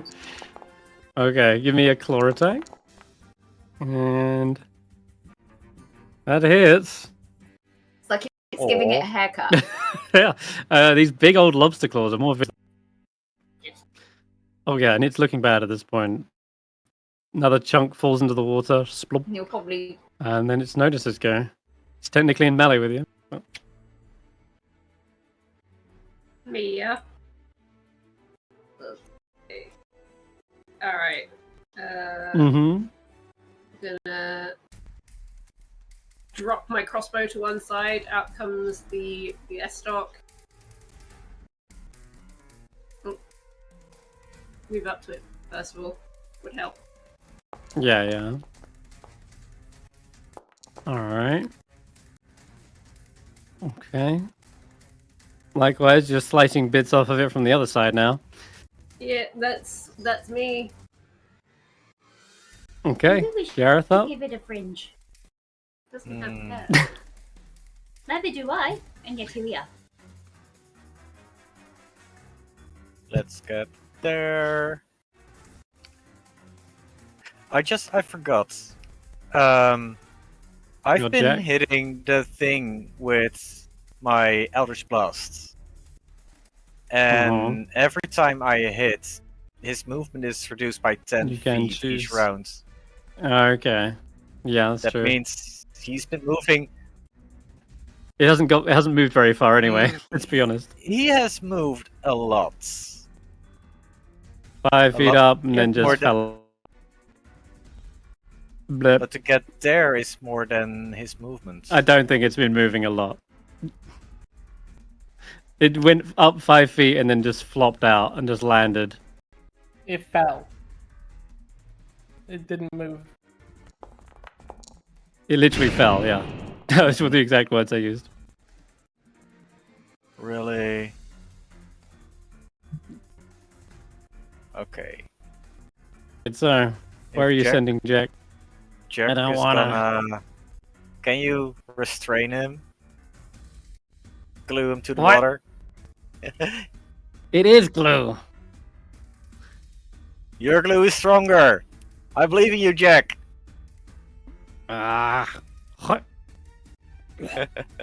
Sticks out his hand and fills it with sticky oil and throws it at the thing. Let's see what to get. Oh yeah, this thing's still a large mass. Maybe it absorbs it back into it.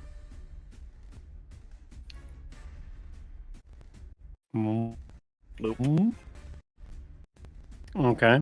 And he teleports away. Alright, Ulric. Yeah. I'm gonna try to eat this thing. Yes. It's out of the well now. Smash it first, you can eat it after. Can I smash it and eat it? Can I have best of both worlds? Yes! Yes, you can. There are chunks of it. Yeah, there's loads of chunks of it. The bit snipping off. Jello. Alright. I guess I don't need 2 living slimy creatures inside my stomach. Yes, you do! Hey, look at it from this way. If you eat this one eats the other one, and then you still have one living creature in your stomach. Ooh. That's gonna stagger it. 11 bludgeoning.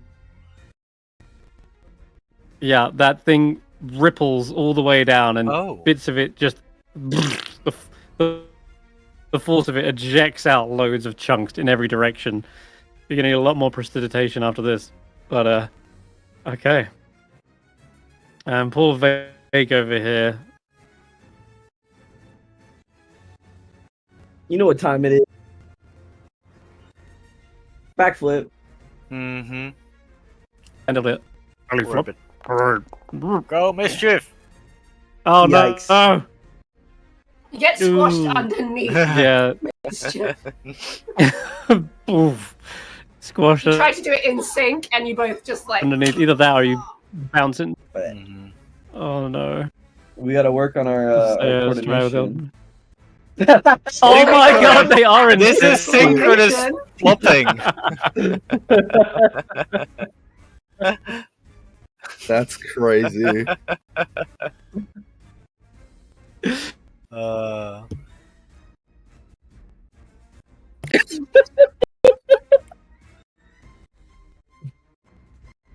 I think, and of course, Jack, like, I just glued those. Ugh. This is chaos. The Gelatinous Cube might have one last chance to do something. Let's go for Ulric with a... I could do another engulf. Yeah, let's try an engulf. You can't eat me. Give me another deck save, Ulric. Alright.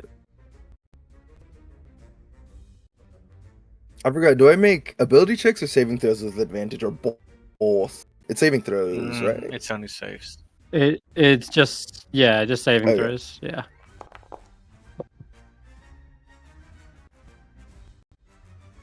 Okay, damn.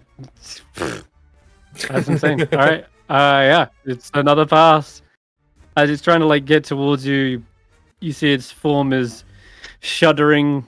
It flops over towards near the stairs, starts trying to climb out, but it's not having the best time. And I think Clapperclaw is also kind of in that way as well. So I'm gonna need a dex save from them too. life point. I'm afraid so. I know. And then I think Notus you'd get a attack of opportunity as well. Oh, they're good. They fast. Mm-hmm. They just get. Did you say I get the an attack wave of after Ulric opportunity? gets You pushed? do. You do. And then the clavicle just gets pushed away on the little lily pad. It's still here. Lily surfing. Oh, you slice it into tiny chunks, and there's one little cylinder just trying to crawl away like a jelly worm, trying to get across like a. Please tell me Like, it's make fixes it- it does it. It make itself looking. Totally, yeah. Like, actually cleans the floor as it goes past. But Where is that from? Aw. Oh, it's from Spirit Away. It's the little goo thing that scurries away that she steps on at the end. yeah, that's it. It's that. All right, Baerd. One little gummy worm left. I run up, drawing my rapier, taking that stance Mhm. that you guys have seen Baerd Mhm. do. As he Mm-hmm. as You've seen he Vaike do it. Oh, you've seen Baerd do it. Have I seen Vaike do it before? And there it is. How do you skewer the last little gummy worm? the way he does it, he flicks it up into the air, and as it's like there, he pulls back and throws it forward, almost like he is smashing or popping something. Alright. Flicks it up and the way he's standing there is literally just standing right next to Notus. The way that they're both standing is almost identical. Mm. Perfect. I And get it now now. we'll end the combat. He We've been gets trying to it. do backflips. We should have been doing front flips. Oh. Mm-hmm. Fuck's sake. Never mind. Run wreck. There you go. You combat over. You see the last little chunk floating away on a lily pad, Ulric. Yeah, I want to eat. I want to eat one of these acid chunks. Okay. Clean it. Give me another con save. This time. Another con check. This time you'll probably be a lot easier because you're not contested against anything. You just got to roll a semi-decent roll. Yeah, there you go. Should have had that before. Mm-hmm. Grab a big chunk of it. Some of it droops between your fingertips, and it tingles slightly, and then as you neck it back, it's kind of like one of those toxic waste sour sweets, you know? Yeah. Oh, yeah. No. It's like one of those giant gummy worms. Mm. How does the well look? Is it like I'm standing on the edge here? Mm-hmm. Yeah, now looking down to the well, you can already see the well kind of and it starts shooting up a load of water that spouts into the air and then rains down around into the pond. Oh, hell yeah. I'm jumping around. This is what I'm talking about. Here, Chip, get in here. Oh, we continue cleaning everything up. Like we fix everything that's gotten a little scrungled. Mm-hmm. Clean the bowl. Clean the bowl. I look at Ulric. Yeah, the water's boo. just in addition to the precipitation, just the cleaner water that's filtering out starts to dilute some of the muck and rinse it out. As Baerd flicks his sword before returning it to his rapier to its sheath. Do I recognize that sword play? Do you? Mm-hmm. Do I? I don't know. Do I? Give me an insight check. Yeah. As a frog. As a frog. The most insightful. Oh. I feel like you may have. I think. Did I get advantage on that? I think you would. Go on then. Roll again. Come on. Who has I It's never roll poorly. I never roll poorly. It's better. You've I seen don't it somewhere think it's that before. hard. I don't think it's I've that seen hard. it before. It is. It's whilst there's a frog, you're not really sure, but it's familiar. Yeah, you just can't put your finger on it. You've definitely seen it before. Huh? Oh well.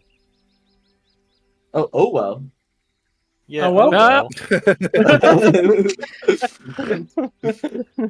Oh dear. No. Oh well. All right. At this Dearest, point, behind this door. I think at this point you hear Squimp rushing back down. The entire And room's they are like- clean and the OL is dealt with. Like, what's all that noise? I heard smashing. We Uh-oh. cleaned the drains. Wait, you did? Mhm. No. Oh, that's not so bad then. There's a lot of broken dishes over there, though. Yeah, that was the drain. At least they're clean. We've The been drain? gluing them back together. Yeah, I was- guess roll me a deception check. What? Yeah. There's a It drain. was drain, the or drain. mischief. Oh wait, it was Mish. I can't. Yeah, I can't Mischief lie. just did a backflip on them. Sure. Not Well, one maybe and Mischief smashed wouldn't it be all doing backflips if it wasn't for 20. the drain. They say, well, better cleaned than in one piece, right? Mhm, Yeah. mhm, yeah. That's how it works. Yeah. Yeah, sure. I Yeah. mean, One Piece is the Makes- friends we make makes along the sense to- way. Yeah. Makes sense to Squimp. Okay. Well, but Babylona will. It said that the tea party can wait. The book is much more important. So come on up. Squimp show you the way. Why not both? Oh yeah, sure. You're invited to the tea party. Grab yourself a cup, rinse it out, and make your way up. Yep. Yeah. So Chris, so Vaike 2 would have definitely dissolved when Notus got flung into the acid cube. Oh no. You can put him Now back. this begs the question: can I make another Vaike 2 right now? Yeah, you can. You can. Cool. New Vaike 2 back into Notus's pocket. All right. Let me just find Vaike too. Now he's Well, around here somewhere. They look like Vaike, but we need to change that real quick. 3 frog no, are you sure? backflips. Are you sure? Are you sure he can't just Am I be me? Hmm. Hmm.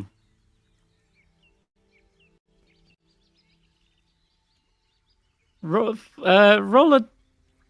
d20 for me. Evens is Vaike's, odds is frogs. Evens is Vaike's, odds is frog. Odd frog. I just wanna. It's not letting me just roll a d20 there. It's Vaike. Evens. It's actually Vaike. Even Like- like, Whoa. You see them? They are apparently humanoid looking, though a little bit greeny tinged. Though they're not frog, that's for sure. Can I hop on Vaike 2's Aw. shoulder? evens is 8. Yeah. Question. Hell yeah. What happens if you swap places?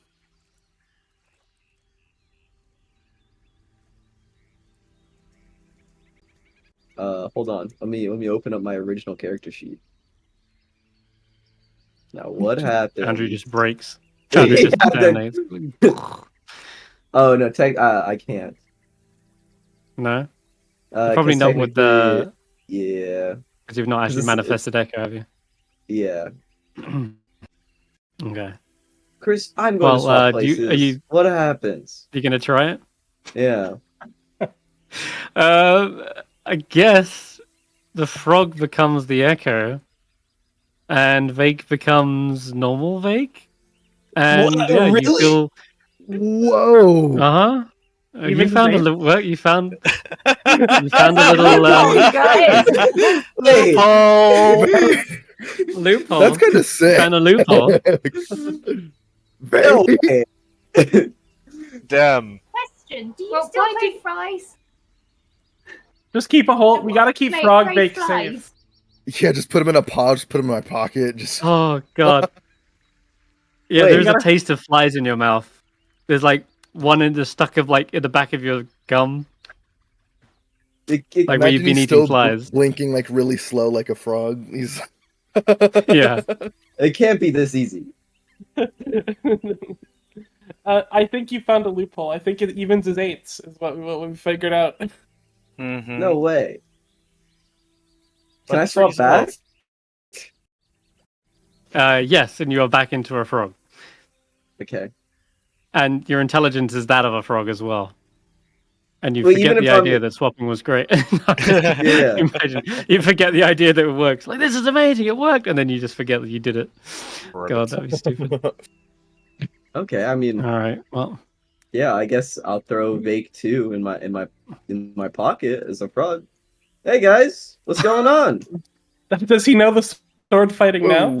Hey, did I recognize that sword fighting now?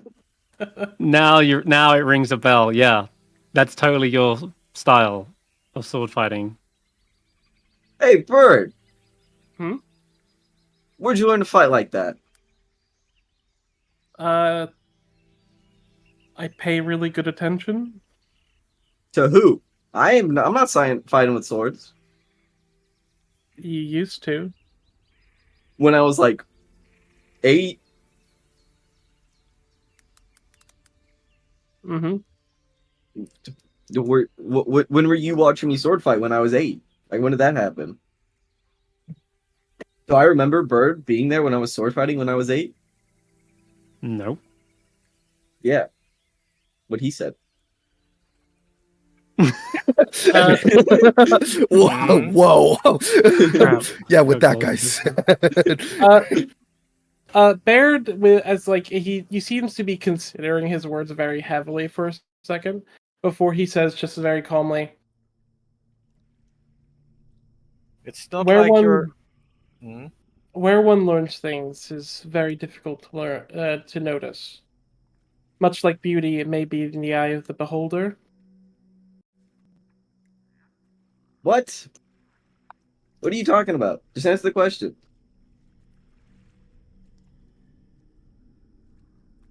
It. Bird, you said we were going to meet your teacher at some point, right? Mm. There she is. There she is. Uh-huh. Which one? Are we talking to the... Oh, Oh, they're both there. Oh. Notus. Alright, I'll go in we'll first. get to that in a moment. Okay, so is Mischief coming up as well? Of course. If Mischief can fit up the stairs, then absolutely. They can actually. There's a He's like pretty a big cat, wide. he's liquid. Can I God. can I still talk to Mischief? Can I be like, Mischief, do you understand me? It looks towards you and just ribbit. No! For It's only every when for you're in every frog form. for only every blessing there is a curse. Oh man, 2 sides to every coin, huh? Mm-hmm. Tried to do a backflip. Mhm. All right, so time to introduce you. Inside this scene, you come up the stairs. You turn left at the top, and Squimp leads you inside, and there is the smell of tea and treats and biscuits that are laid out on a small coffee table. And you see there is 2 individuals, the main individuals, as well as like smaller little other lawnlings, much like Squimp, who kind of all turn around and face you. Their little bulbous eyes kind of blinking individually. There is, what is Where's it? April? April's nowhere to be seen right here. Let me just Voltic will be behind find me. where we're at. Oh yeah. Yep. Okay. And you're going in first, right? Yes, I will be the first one to step in. I'll be right behind him. Okay. All right. Let me just check something. Oh yeah, these are rickety stairs, of course, and you can't even see out half these windows. There's like most of them are dirtied. So all right. The hallway as well. When you were passing by, there was schools of portraits depicting like grumpy, sad, frightened, and angry people. And you could see elves, humans, halflings, even bullywugs and goblins amongst others. And when you finally come into this room, it looks like a sort of a study as well. And the two creatures having a conversation over tea in the middle of the room. The first figure is seated in a time-worn armchair. She is tall, lean, and a woman of grey complexion. And she seems to be dressed in black with a wide-brimmed hat. She's trying to keep her eyes kind of almost obscured from you. And the other figure is a toad-like creature with bulging eyes, cracked skin.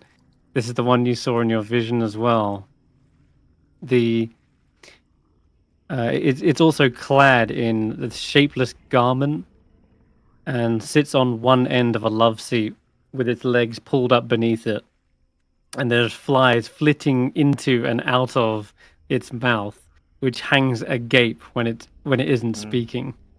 And two tiny versions of the creature cling to it like little pets. And the room is filthy. Dirty dishes, bits of discarded food lie everywhere. The furniture was perhaps once of fine quality, but now stains of mysterious origin mottle every surface. And the upholstery has been patched numerous times. Set with its back to the wall in one corner is also a hulking wooden cabinet. Sturdy legs support the bottom of it. And there's 6 inches. Yeah, it's about 6 inches off the floor as well. And a decrepit wooden staircase climbs up the wall in another corner as well. So this staircase right here goes up to another level. And there's 2 more doors as well. But you filter into the room, and you hear the toad-like creature speaks to you in a low, croaking voice. What act of desperation compels you to enter my home, little darlings? The returning of something we had found. Something that we believe had been taken from you? Ah. That thing. I was worried about that. Ah. So you say you found it? Mm-hmm. Yep. Oh. Come in. Come in. This is Charm. We were just sharing some tea. Would you like a cup?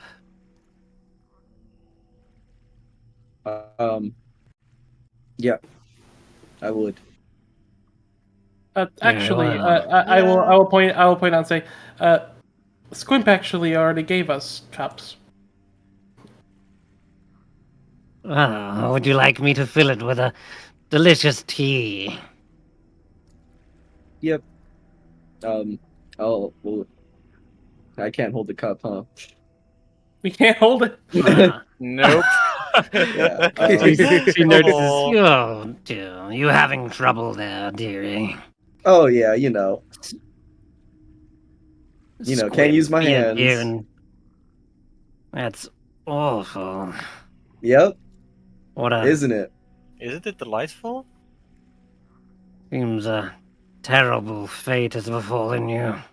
Yeah. Squimp, hold that cup. And you see she leans over, grabs a hold of a big old teapot. That's the one, and starts pouring you. And as she does, she steadies a staff in one hand, and you see it is filled with these broken fragments of maybe a mirror, and it's distorted, like spinning, sends strange like images reflected into it. You see all the little bulbous eyes of the creature just kind of staring into them, and then bouncing off of it and into your eyes. It's kind of disorientating, but yeah, nonetheless, she does fill it up with tea. One and all, anyone who wants a cup is poured a cup. Mm-hmm. I'll take a cup. Ulric? Hmm. Is he still waiting outside on the landing? Yep, coming right in. Vaike, you look. He's behind me. Look a lot better now. Hey, thanks, champ. You look good too. You want some tea, man? Shouldn't we not? You're right. You're right. From You're not thirsty. Just stand behind me. Oh, I'm just offering my hospitality. No, yeah, we appreciate. Yeah. We appreciate it. Good job. After all, you did get that book back for me. I at least owe you something. We did. Well then. Then yeah, accept this as a small thank you. Considering that it's this a big book, a small thing. The tea? Okay. Baerd will say, considering the fact that the book has big in the name, a small thank you wouldn't be enough, as you know. She raises an eyebrow. Oh.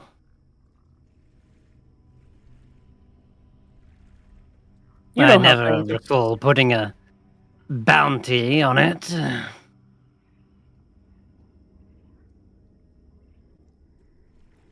We are returning it, which means a good deed done. Oh. Well, in which case, take as much tea as you like. And she pushes the little teapot forward in your direction, Baerd. But I would like to make sure it's not damaged or had anything untoward done to it. May I? Baerd will produce the book and say, it is exactly as we found it. Okay. I didn't put anything in there, Garreth. Like it was. No, but it was more muddy when we found it. Oh, that's true. She doesn't seem to be perturbed by the mud whatsoever. She looks at it and begins flicking through the pages. Probably not in your purview. Mm-hmm. She does look back to you though, kind of almost realizing as she does. She goes, "May I ask? Were you curious enough to read through?" Sorry, my was she asking? She asked if anyone you read it. Well, considering that to know what we had found, anything that is found stuck deep in the muck would be examined. I see. So you're saying you did this to confirm its authenticity? Wouldn't want to bring you an accidentally fake book. Very good. There does appear to be one problem. A page is missing. What a bother. We did know that could be anywhere. Right, Chris? There was like one ripped page? There was, yeah. You do remember a ripped page 21, being pulled out. 22. And King Golub, did King Golub rip it out? Oh no. You don't know.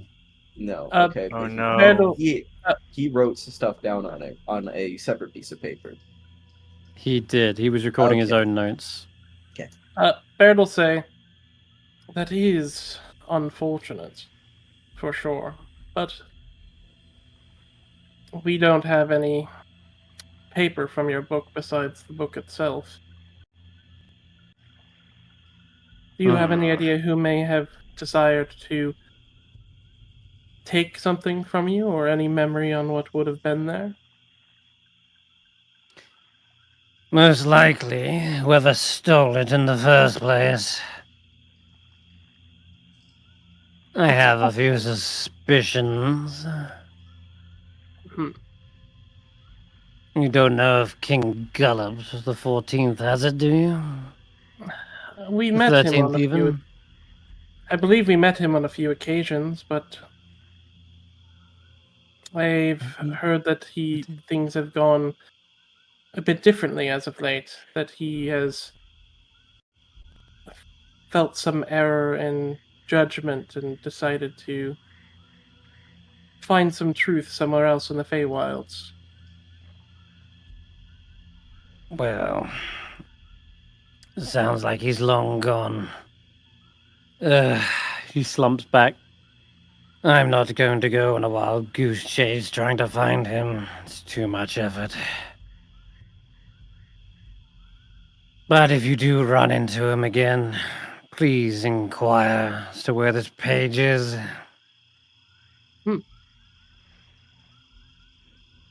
She slams the book shut and looks over towards Charm. And says, well, I must say, I've probably kept you here too long, Charm. You need to get back to your little shop, I hear. Please do give End my regards if you see her. And you hear Charm sort of grin. She tips her hat up slightly so you can perhaps see her eyes, and kind of like this white, almost ghostly looking appearance. And she says, "Oh, yes, I will. And a pleasure to meet your acquaintance. What was your names again?" You can refer to us as the Jumping Junipers. What a quaint little name. You can call me Bacon Copper Body. Bacon Copper Body? Yep. Bacon Copper Body. I'm gonna look at Baerd and I'm gonna give him a wink. Ulric like puts his hands to his face and just starts rubbing it. It's like, oh. So what do you specialize in, I must ask? Are you wayfinders and all of you? And what brings you to hither? We're problem solvers. We're basically specialists in looking lost items. Yeah, we're looking for some lost stuff. You are? That does sound interesting. I'll have to keep that in mind. Is there and something Lynn is always misplacing things. Well, occasionally things go missing. Her eyes kind of wander towards Bavlorna as she says this. But, you know, it's the funniest thing in Prismere. Nothing ever stays lost forever. Eventually, it always comes down river. Yep. Down river. She gives a little wink and says, and I must admire your potion cabinet one more time, Bavlorna. It's a thing of beauty and marvel. Is that gloam I see in there, by chance? Oh, yes. This is particularly funny for some reason to Bavlorna, and she gestures towards the cabinet, and you see a small taxidermy cat trying to claw at the little window here, and it looks incredibly sad and miserable looking creature. Oh no. And it's patched together by looking like some of it's like maybe a tabby, some of it's a black cat. Is it saying anything? No, it doesn't, but it just pulls the cabinet for a little second or two. And you can roll insight checks as well. I only ask because I speak with animals, so... Mm-hmm.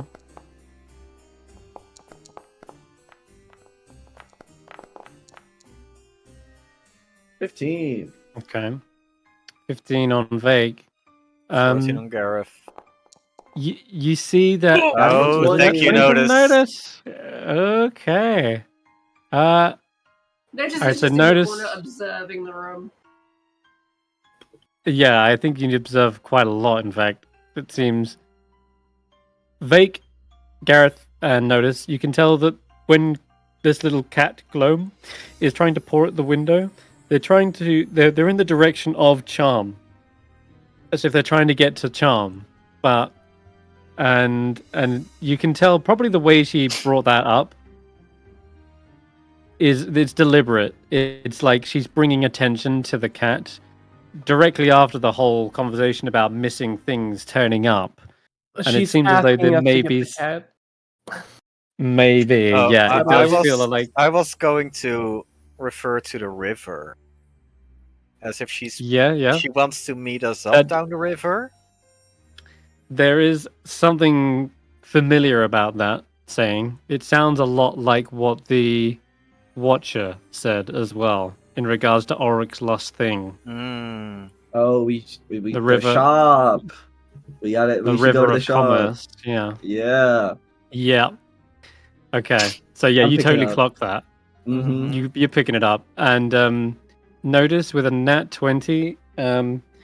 You also take in the little creatures that are all over Bavlorna. They seem to be both clinging onto her for protection, but also they try to avoid going anywhere near her mouth, it seems, because there's these flies going in and out. And I'll say that like one of them goes towards trying to grab a fly, but then Bavlorna, whenever she's not talking, her mouth is like wide agape, and this creature like suddenly backs away whenever her mouth is open, almost as if they're terrified of being drawn into her mouth. And what else do you notice? There's one other thing you pick up with a nat 20 that this goes over everyone else's head, and that is Charm occasionally seems to be twitching slightly in an odd manner, just ever so slightly. It doesn't seem to be... She's like hiding the motions whenever she's like picking up her glass, her saucer and teacup. But you can tell there's a slight twitching, almost as if you imagine like a marionette and its strings being pulled ever so slightly. You can see that kind of motion on her fingertips. And she's like doing it, but also tapping the side of her teacup to do it. It's just subtle enough that you notice. And that's everything. And Notus notices a lot, but you don't know, you can't see anything else in the room that's being like puppeteered, but it's almost as if she's pulling on invisible strings, but masking it as if she's just tapping her teacup. As if she's pulling strings, or if strings are being pulled? Oh, as if she's pulling strings. Is it in time that the then there's swatting at the door? No, it's not actually. No, something else. But I'll say this. I'll say with a nat 20, you also notice that she kind of looks towards the door occasionally. No, not towards the door. Sorry, towards the stairs. That's when she does the twitch, and she looks towards the stairs as she does it. Okay. All right. Back into the room. So she says, yes. It's her shadow. I collect, as you know, little taxidermy creatures. It's put them all together, bits and pieces here and there. Whatever I can find, really. Scraps. Most of it. Speaking of, I'm actually expecting a delivery. Those bullywugs down there, they didn't happen to talk about a crate of carcasses? I don't think any of them mentioned one. Can't say I've heard anything about a shipment. She raises an eyebrow. Didn't see any of you. I believe that we met a man named Zargash. He had a Zargash. Yeah. We met a man named Zargash. He had some skeletal creature. Boat. Is that what you mean? She lets out a long, long sigh when you say Zargash. No, not him. Don't know where he is now. I can't be bothered to keep up or go after him. Did he owe you something? Yes, I tasked him with a particular quest, but he gave up, it seems. Ah, he reneged on your deal and fled. I understand. What a loser. Nothing you need to worry about. I'll deal with him. But no, not that. He wasn't delivering them. No, it was, I believe, Illig, Baron of Muckstump. Any of you? We've met a lot of frogs. They have a lot of titles. What you doing? Oh, well, Jack definitely saw the crate of carcasses. And I think he telepathically asks you, Garreth, hey, should I tell her, or No. We have not heard about the crates. I definitely saw a crate, though. We have not That's heard. exactly what she's describing. Keep her mouth shut. All right. All right. Okay. Yeah. So he doesn't say anything. Yeah, no. Garreth has seen the crate with the Florida's name, so he definitely knows what crate she's referring to. Baerd will say, yes, there was an unfortunate accident recently. I believe there was some casualties as well. Some insanity involving a flying balloon and a palace crumbling. Wasn't there also some stolen balloon stuff? It's quite palace possible. Crumbling. That sounds like a whole lot. Yeah. She kind of looks a little bit distant from the conversation at this point, and Charm does step up and sort of place the teacup neatly, and she heads over towards the cabinet, just admiring it again from a distance, and does discern the taxidermy cat inside before she kind of nods and smiles pleasantly, and then heads over towards the door. Looking at Baerd, Baerd will look at Charm as she's walking by, and he says to Bevlona and say, "Is there anyone who's been living in your shadow, Miss Bevlona?"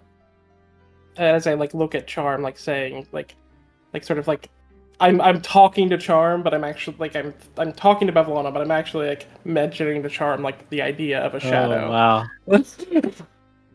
She looks towards you and goes, "Living in the shadow? You're not referring to my sisters, are you?" They do live in your shadow, of course. Your deals are much more interesting. And you get things done without moving a finger. They always put so much effort into it. Yes, it's true. End is always so extravagant and extra. And then, well, Scab is such a disgustingly sweet individual. It's just... And busybodies. It's just sickly sweet. And all that noise, the clatter of toys, ugh. And they don't take any time to relax. Wait, how do you know so much about my sisters? Come, take a seat. I'm intrigued. I've just heard things on I the don't think grapevine. I don't think That I've you seen like- your face before.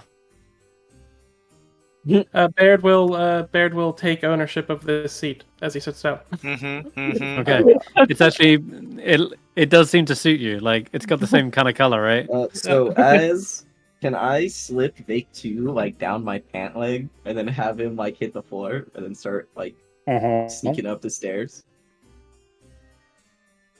Yeah, you could. I'll just say that Charm says, "I'll be taking my leave now, Bavlorna, and much appreciated for the tea." Of course. I'll return to my balloon. Goodbye, everyone. Pleasant to meet you, Jumping Junipers. She tips a Goodbye, wide-brimmed Charm. hat and Keep it hopping. heads out the Charm. door. She smiles. Do stop by my store if you are interested in any trinkets and baubles. She smiles again. Do you have potions? Potions? No, I'm afraid you'll have to ask Bavlorna about those. She's got her own little collection right over there. And she points to the cabinet again. Awesome. I'll walk over, just trying to, and I'll be like, Bavlorna, do you have like any like healing potions in here? As I'm just trying to grab her attention as Vaike 2 goes up the stairs. I don't know. What do they say? She doesn't seem to even want to get up to check, or has the forethought to remember. Can I check? Baerd's conversation with Bavlorna is basically like he's leading her along and basically agreeing with every little detail about her sisters, like basically like leading into her thoughts about her sisters and how they are so much not like how she's so much more interesting than them and how she's the one who actually has the right idea about things. It's very like the way a psychic, like the way a fake psychic will like lead you along in conversation and get you to agree to things. Like he's trying to pull her into a far more casual sense of the conversation, of like this is a discussion between friends and people who agree rather than an adversary of any kind. Gotcha. Yeah, she's incessantly complaining about her siblings and opens up more and more about them the more you speak. So, quick, you wanted to check which potions were in here? There are labels, and they are in Elvish. Hey, I read that. Hey, so you can read one that says shrink, another one that says grow, and another one that says vanish in Elvish. And those are the only ones in there that are labeled? Yes. Then you see the little cat kind of like looks a little bit disheartened. Their ears kind of fold down, their tail flops to the shelf when they see Charm go down the steps. In addition to that, I want to say Notus, you've been picking up on them more than anyone, and when they get just out of the eye shot of Bavlorna, as in they get to the top of the stairs, you see them almost double their pace and start going down the steps like down really quickly. Yeah, I'm sure that they did. They've just done something.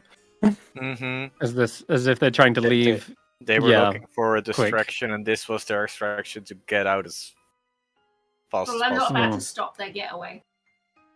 No, that's fine. I'll just take Vaike 2 up there instead. Vaike 2! Got it. Hey. I think Charm knows that we're kind of onto her, and she knows that we're like helping her in this way. I think. Yeah. Okay. So like Vaike the only problem is like if I switch to Vaike 2, then I become translucent, and then. But Right. You can see through your... Can I move in front of Vaike and kind of body block? Right. I'm like, I'm also looking at these potions, like, I can't read any of them. Like, okay. If I remember, you actually can see through your echo. I can't see through my echo's eyes. I don't believe that's something I can do. Yeah, no, an echo is not a familiar. Yeah. No. Okay, but so you do have to swap to see. Okay. Yeah. All right. But if Ulric is window painting me, and like blocking me. And it's like if he's like up against like the cabinet, then I'm kind of just really like hovering close to him, like, all right, healing potion, okay. I pour tea for Badwana. I'm doing everything to like really like enrapture her in this like moment of like where I'm just like letting her complain and get her like herself out.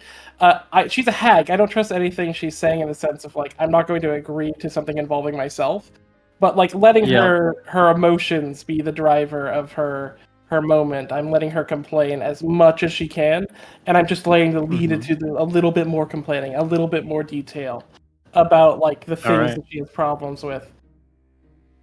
Gloltic will also help as well in that regard because he's got to be the bodyguard, so he's going to stand shoulder to shoulder with Ulric. These big two broad-shouldered Minotaur is just blocking the entire vision, and Bavlorna is deep. Is shoulder to shoulder Ulric? A 7 foot tall Minotaur? Shoulder to hip. Shoulder to hip, then sure. Shoulder to hip. Okay, I was like, that's what I was saying. I was massive. I was under the impression that he was like 4 foot tall, but you said shoulder to shoulder Ulric. Not his height, but I mean like he's standing side by side. That's what I meant. Okay, Baerd is also deep in conversation and distracting Bavlorna, pouring tea. I'll say that for now, if you swap, you could probably. As we talk, if I can play my lute as we talk. Roll me a persuasion check. Basically, I'm asking permission to play.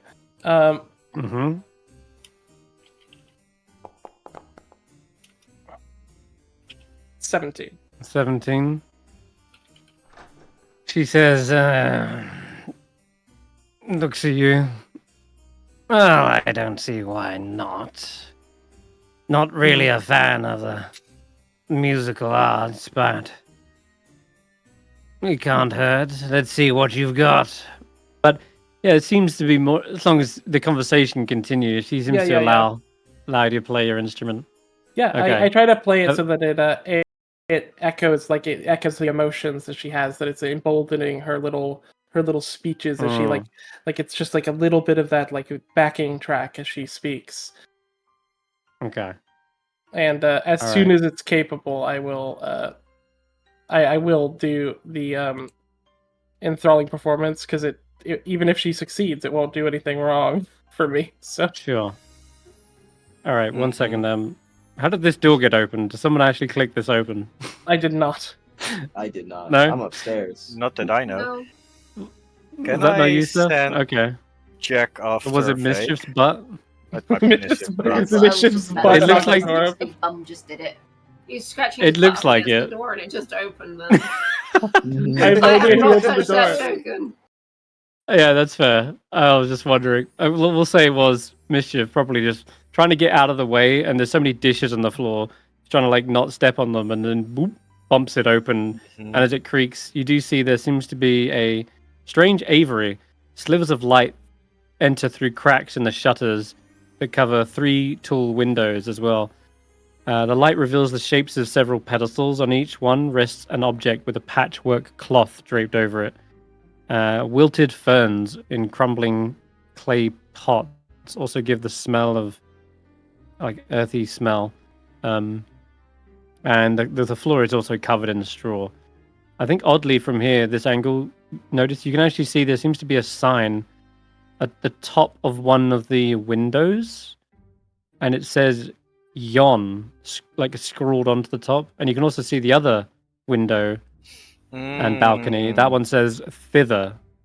They're like on plaques above the doors, okay? The balconies. Let's go to... And did you want to do anything, by the way, quick notice? And you would have seen Vaike 2 go up the stairs as well. No, I'm just keeping lookout at any of the doors, windows, whatever. And Clapperclaw, would you be doing anything in the meeting room?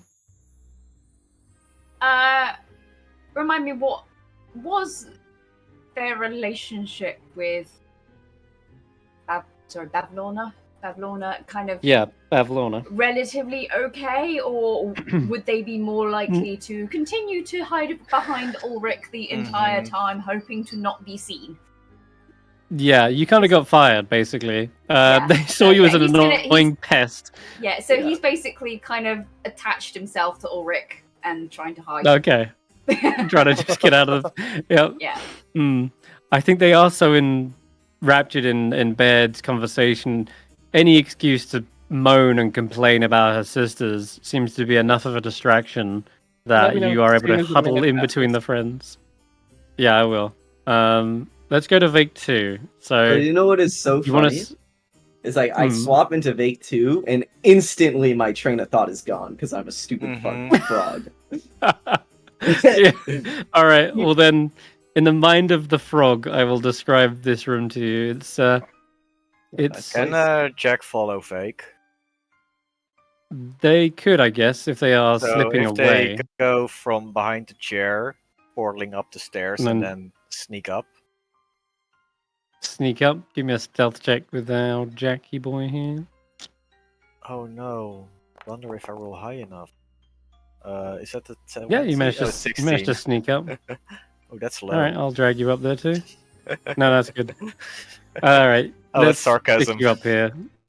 Okay, so you just get to the top, and Vaike 2 is looking around in this musty room. It looks like a miser's attic. Lying in tool heaps are discarded blankets, quilts, and cushions, clothing of all shapes and sizes. Not to mention musical instruments. There are toys, dolls, and jewelry boxes. And what else do we got up here? Oh yeah, there's a bulb of light above the rafters, casting shadows over this room, right at the top there.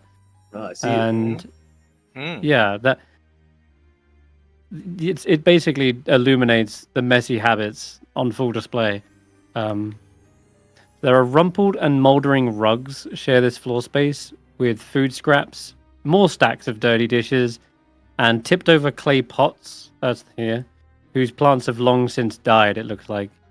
And just next to you is a bed that's covered in straw in place of a mattress. And in the opposite corner stands a squat chest, this thing. And there's a watering can resting on top of it. And the only other furnishings of note is a stocky... Oh, that is the stocky wooden chest. Yeah, it's got an iron padlock on it. It does. And yeah, that sits there. There's two other doors as well. One that seems to lead outside. And then there's another door here. Yeah.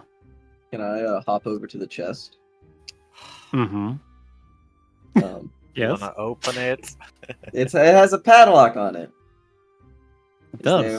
Is there like a crack anywhere on the chest, or is it pretty firm? Yeah, any wood in here is kind of swollen from the moisture and mold. So there's no real cracks that you can see. Yeah, keep hopping. Keep on hopping. Okay. Could Jack try to use some goo to open the lock? Or can Jack portal into the chest? He did that with the box. Yeah, he could do that. Technically. Try. Yeah, let's check the... You want to teleport in? Yeah. Or do the other thing? Okay. All right, so just teleporting inside the chest. It's a mimic.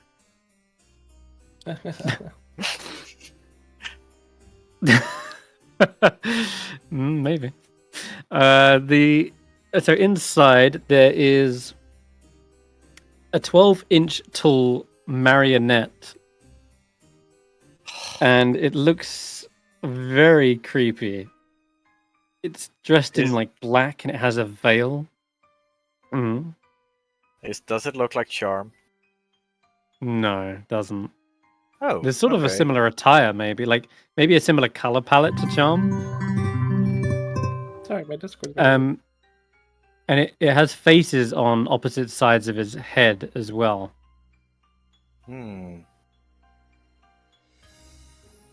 The one is a face of a moon, and the other is a sun. Mm. And there's something else in here that's kind of like maybe just stuck to you as soon as you step in. It's like stuck to your foot. You're peeling it off. Jack notices it is an unpunched ticket from the Witchlight Carnival. Unpunched? And there's unpunched. And there's a signature on it as well. And it reads... Notus?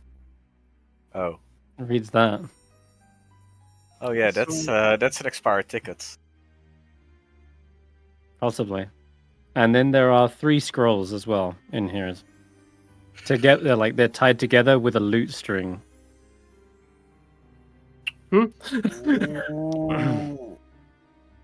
Yeah. We're gonna leave it there for now. Okay. Because we currently are not the owner. You got it?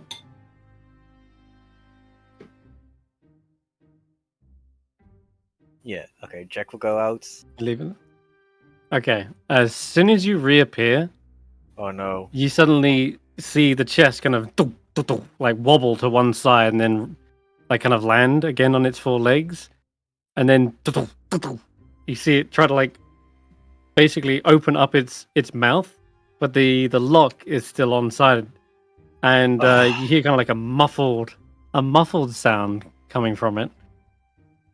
And it's like, get back inside. Get back in here. Get back. It's locked up. Get back in here. Where you freaking gone?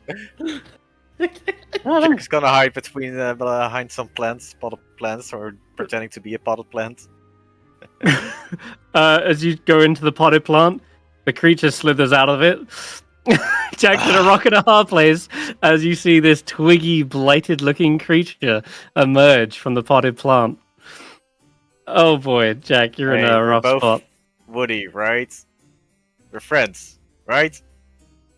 This thing tries to grapple Jack, I think, but I'm not. Just give me a strength or athletics. Oh, sorry, an acrobatics even. As it tries to grab onto you. Can Jack use a bonus action first? No, this thing was completely it was completely motionless and indistinguishable from a dead shrub. So I'm afraid athletics. Jack doesn't see it coming. Oh, but Jack's oh my god! But Jack be quick and Jack be nimble. And this not only that, you see 3 more creatures emerge from the other dead plant pots, and all of them look just as withered and dead as the others. And they've got like reaching little twig-like arms that are trying to grab a hold of you, and the chest is all the while going like, catch him! What's Vaike 2 doing during this? You just hopped on the bed. Yeah, I just want to kind of watch. No. It's not like I can be. I was actually going under the bed. I was going under the bed. Are you under it? Okay, that's fair.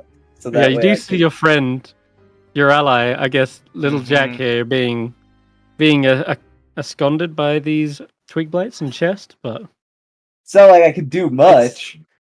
No, sure, that's a good point. But hey ho, what does Jack do then? As he's obviously jumping out of the grasping twig hands, portal under the bed. Portal under it, hiding with Vaike 2. Okay, both of you give me little stealth checks down here. Oh fuck, that's a 9. Do I still get the bonus? Because, or he gets a bonus because we're in the Feywild and he won at hide and seek. Wait, Jack did? I'm not sure if Jack won or hide and seek. No, Jack was found. Never mind. It was found. Okay. So he did participate. Yeah, I thought it was because we all participated. I thought it was because we participated. That's true. Okay. 1 second. I don't even remember what the buff is. I believe it's a D4, but I'm not sure. Let me check 1 sec. Been a while since I keep forgetting about the buff. It was called Pixie Village, wasn't it? Yep, Pixie Kingdom. That was it.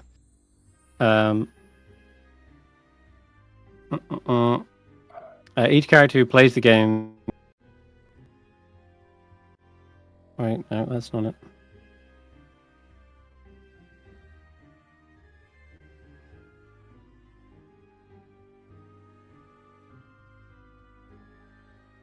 Oh, here we go. Each player plays the game makes sense. Man, it's been a while. This thing doesn't tell me either. That's great. Must have been something like a bonus. But I'm pretty sure though these guys are gonna find you even with that like little bonus so badly. It's so low. I'll have to look this up another time though, because I do remember marking it, and I know that Ulric definitely won, and that's what you got the pixie. You got the fairy dust. You got the fairy dust as well for winning, and everyone else got a little bonus to stealth. And I think it was like a +1 or something. Oh yeah, I think it was a +1. Yeah. Just at a 9 and a 10, Chris. So they are okay. Well, in that case, they do split up, and they're trying to like search around the room. Oh, are they friends? They're not fighting each other? No, they aren't. They've lived in the same house for as long as they've probably known each other for so long. Though, as they're going around, does anyone? Yeah, I guess both of you understand Sylvan, right? Not I. Jack does. Fake doesn't. Okay, so the little frog. The little twig blights, they wake up another one as well. There's another in this corner. And they're like,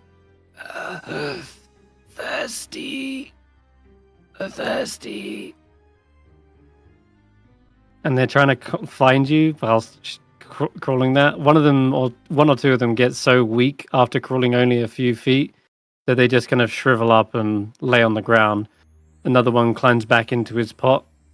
And so does this fella. Wow, that just...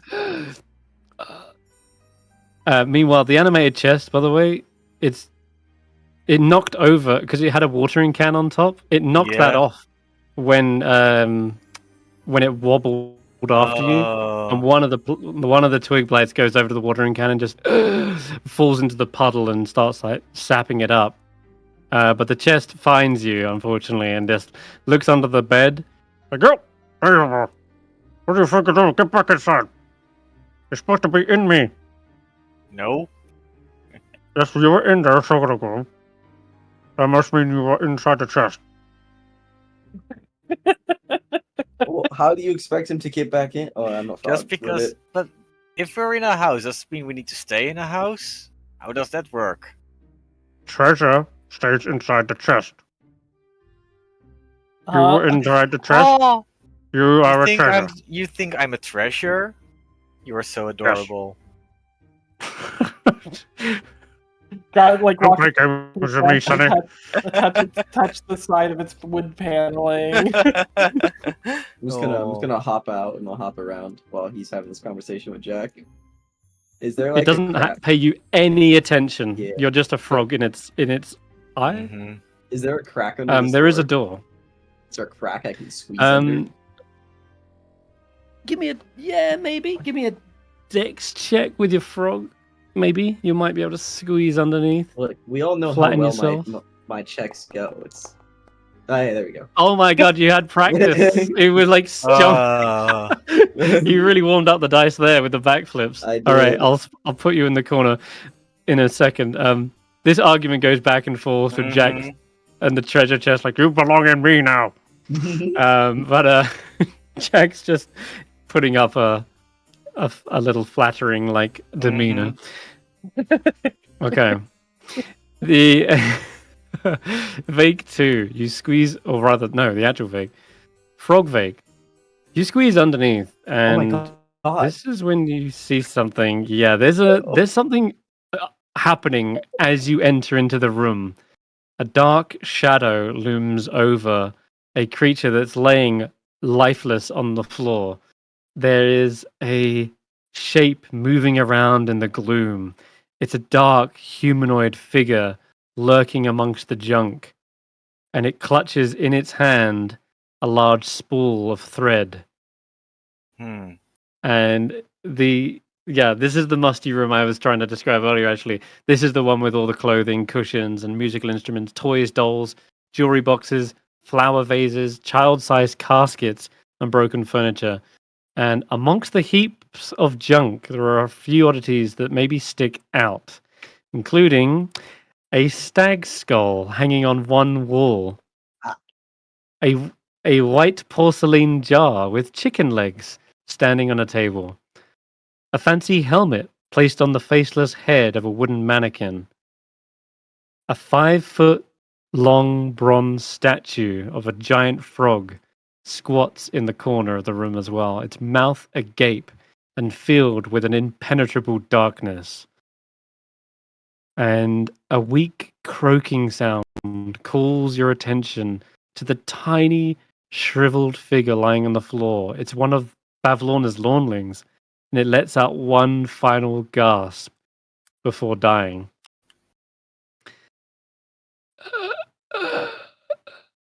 What do you do, Vaike 2? Vaike Frog. There's only one thing Vaike 2 can do. CPR. Oh, God, how bad how stupid of an idea is this?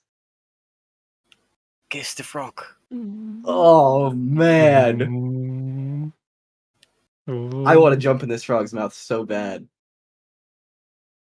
You're gonna let a innocent creature die? It just died, and you're not. It just died. What am I gonna do? I'm a frog. It's not dead yet. It's about. See, to the die. only thing ringing in Vaike 2's mind right now is when the Watcher told me to reach into the mouth of the it might be the way to save the Larbling. Actually, that might be the answer. Let me find the quote. Where's the quote?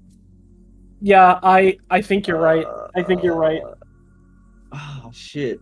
Yeah, I think you do that. I think you should do that. Find the frog's mouth and reach inside. You know what? I'm sending it. I'm hopping in the frog's mouth. Ooh, okay. The shadow intercepts you for a brief moment. Seeing this frog out of nowhere, it does seem to raise its curiosity. As it looms out of the shadow, it looks at the door where you've just come in through, like the crack in the bottom, and then looks as you jump towards the frog. It will... Ooh, it sees you as a potential witness. And it's going to try and grab the frog. Oh, stop! Not physically grab it. It's going to grab it. Oh... No! Vaike 2. I'm dead! Oh! Vaike's dead! You're not dead, but what I will say is... I know, you would have died, but this is what's going to happen. Oh, no, because my Yeah, I know, you're going to be... Okay. I know it is. What's going to happen, though, is this thing grabs a hold of you for a moment, and if you pass into the darkness, the shadow just saps the life from this frog. And it forcefully swaps you back into your other echo. It's not going to kill you, but it will just basically sap and drain you until you're left at like effectively death's door, pushing yourself out of this form and trying to reach out and swap to the other Vaike. You don't die, but you definitely have felt like whatever this creature just did, it was almost as if it didn't want any witnesses to what just happened in there. And give me a moment. Yeah, it's gonna slink away after that. Jack, you're the only one who witnesses, I guess. As you're arguing incessantly with the chest, it slips under the door. Wait, is this the shadow that's separated from the person that we saw in the vision? Quite possibly. Can I just make another echo and then just go back up? You could, yeah. You can always make echoes. Yeah, but I'm going to say in that... Yeah. Well, if you do, you will have a physical Vaike, like another one. Like an actual Oh, I can't make another frog, Vaike? When you make your next echo, you appear as Vaike, like the normal Vaike. And at this point, Bavlorna would see the second echo, definitely. Okay, then He'd be like, huh? A stupid shadow ruined everything! Oh yeah, it did. It absolutely did. And now it's just gonna slip through a crack, and you're just... The chest here is trying to grab a hold of Jack. Jack and he can't, because its mouth is shut. Yeah. First, and you're like underneath the chest is locked, and Jack is underneath the bed. There's no way the chest can fit underneath the bed. It just keeps bumping its head into the frame. And when the shadow moves below the door, Jack will probably say something. Hey, isn't that something shiny going over there? Looks around. And he hops kind of distracted. He's gonna hop dimension up to the other room. Okay, yeah, no problem. Dimension door through the room. It just looks around for a moment, like, but yeah, you're gone. You can go into there. Whoop. Same description as before, and you see the lawnling lying on the floor, lifeless. Fake. Oh yeah, and I guess the last thing you did here, its last gasp was just EP. For it. No. Passed out. Alright, so now that I'm back to being Vaike, and Garreth is right beside me. Can I whisper to Garreth? Has a minute passed, by the way? Oh yeah, at this point I'll roll a quick wisdom save for Bavlorna. Can I whisper to Garreth invisibility? She fails. Okay, she's charmed. As well as if you want to roll for the Lormling, feel free. I will do, yeah. Go ahead, Vaike. Yeah, I'm just gonna whisper to Garreth, just in invisibility. We've been over this. Yeah, okay. The most I've ever needed it.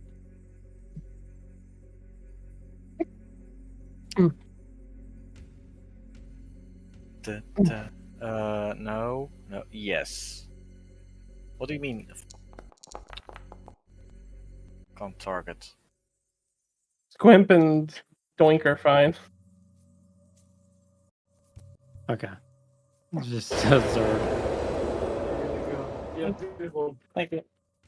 I'm invisible. Is Zord batting their eyelids at Baerd? I'll have Vaike 2, the copy, take my place.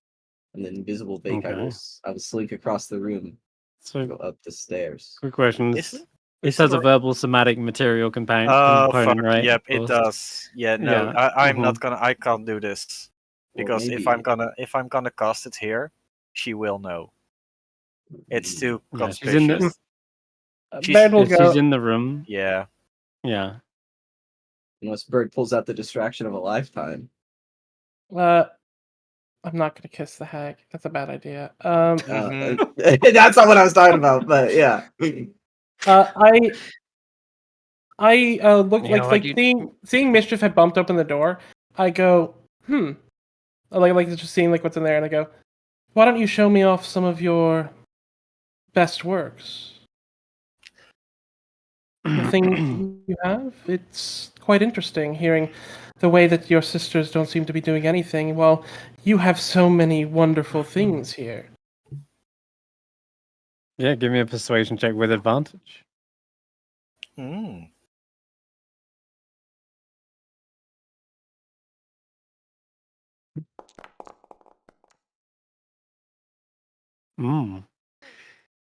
She's like, you know, you seem to get me, you know? You're like very good listener. And you know what? There are some interesting birds back there. Some of my little aviary taxidermies. One or two of them were mix of ravens and bluebirds. Double corvid. You should see their iridescent. Yes. She does seem to like really heave herself from the chair. Like it takes a great deal of effort. Is there like a sticky film, like from like where her butt was sitting? Yeah. Like... There's a stain. There's a butt groove. Everything. Normally I wouldn't. Yep. But I feel like you seem to be intrigued in the arts. Yep. All right, can we get the invisibility off now? Yeah, now you can. Okay. running upstairs. Go, go. Or not running. I don't want to like make a bunch of loud footsteps. Yeah. Mm-hmm. Oh, okay. you're okay. So you sneak on up.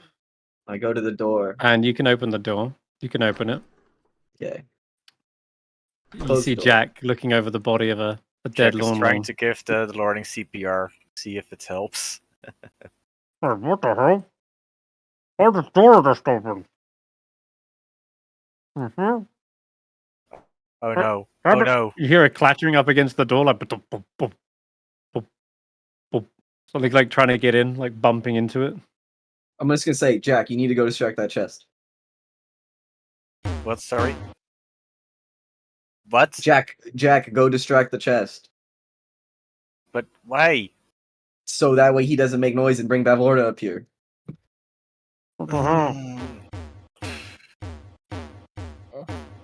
But you hear that? No. Okay. It's still just trying to bump into the door. Okay. Jumping back through. But does what's the words? Can Jack try to give CPR to the Lorning or not? You can give a medicine check before that, real quick. Where is medicine? There. Go, Jack. You can do it. 14. This was not necessarily a medicine check to CPR it, but rather a medicine check to tell that they're definitely dead. So Lawnling, you can tell with a 14 that a Lawnling strength is about 4. Oh. And this thing has had its strength sapped away. Yeah. Its arms are shriveled to the size of like sticks. And they have died a result. Yeah, it's the insta death effect of this particular shadow. That's right. Okay. They lost the will to live, the strength to go on. Okay. Jack will go back to the corner. Here. Treasure. Bad treasure. Get back inside. Can you open, please? Oh no, I'm locked. How am I supposed to get in then? I don't know. You got in somehow before. Are you sure? I saw it. Really? Are you sure you saw it? And then you got out. But at that point, there was already a treasure. No. If you saw me go in, how am I supposed to get in? You're locked. What? And when you saw me move away, you were still locked. Are you sure? Give me a deception check with Jack. Is there like a confusion check you could do? He's definitely confused. I'm confused. Don't worry, he's just got as bad at. Oh, he's got a 13. You gotta be a 13. I actually have a chance. Yeah, you do. Yes! How can you get in and out of the chest if the chest is locked? That's a good point. I don't know how. Must have been something else. Maybe a rat got in or something. Or one of those frogs. Can you check me for holes? Oh, yeah, I haven't got like a leak somewhere. I see a big hole on the front. Oh, that's a keyhole. That's supposed to be there. You start helping out this chest. He's gonna help on the chest. He's gonna plant the watering can on it again. He's gonna fix it with a bit of glue. Are you fixing the watering can to the chest? Yes. Okay, so it can't be moved. Thirsty. One of the twig blades tries to reach up for it. Oh, let it go. But all right, I think the chest is sufficiently distracted though. Okay, the Vaike, you're invisible and you're seeing the interior of this room now. Yeah. It is a absolute mess, and poor dead Lawnling down here, lying on the floor. Wherever that shadow is, it's gone. Like no presence of it now. That is along with the spool. That is not what I'm concerned about. Yeah. Okay. No. I'm gonna walk over to this frog. Mm-hmm. And it's just an abyss. Yeah. It's just like an abyss in its mouth, just pure blackness. Yeah, let me give you a good old piece of art for the frog mouth, because it might give you an indication of what it looks like. Yeah, this is the thing you're looking at. Oh my god. Ooh. This is about to be a Vaike about to do. Impenetrably black, and it's kind of ghastly. That's how big it is. I'm just gonna take a moment. I'm gonna get down on my knees, and I'm gonna send up a prayer to Zaelong now. I need the strength. I need everything she's got, anything she can give me. So I'm gonna reach in and I'm gonna try to pull out the shard of Snicker Snack. You believe it's in here, huh? I believe it. You know with what? My whole time, with my whole little heart, I believe it.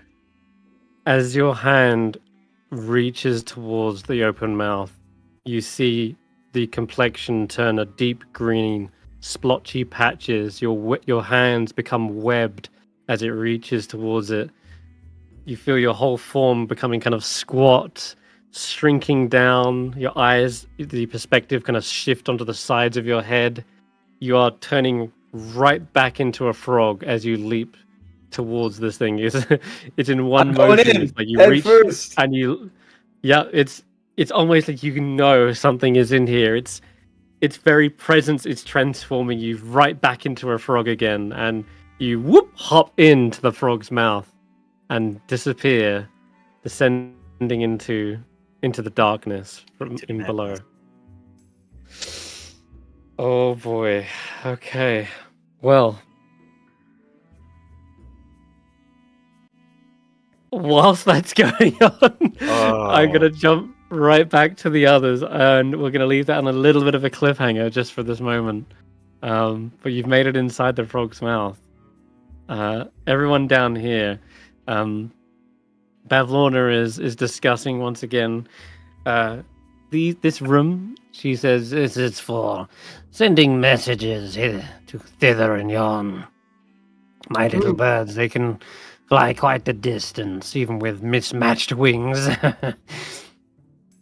She pulls off some of the blankets and rugs, and you see these hideous creatures. This thing right here. Right. Oh. I look at Bavlorna and I say, "Have your sisters been keeping in touch lately?" Yes, they send messages of their own little birdies. Have they been doing anything of interest? That is, of course, worth your time. I don't want to go beyond the things that they're doing that don't interest you, of course. Oh, well, N's got her plays. Scab's got her little toy shop. Nothing that interests me, of course. I think I had a passing moment. I believe I met a Thormling by the name of April at one point, passing through hither. April? You've met April, have you? You see a like sneer and almost like a scoff from several of the other Lawnlings on Bavlorna. Of course, I've never had the capability to see you and them so closely before. April was my only opportunity to see even a fraction of what you are. That's Where did you meet April? I believe it was I believe I saw her causing some chaos in the carnival. Oh. She looks a little bit... Turns to you with almost like a kind of knowing look. And says... And, I wonder... Is that why you're truly here?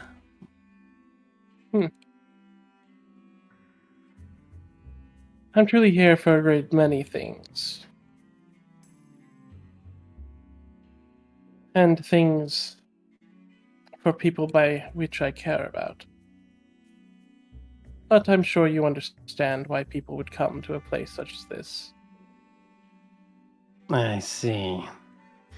You want your lost things back, is that right? I don't believe you have what I'm looking for in particular.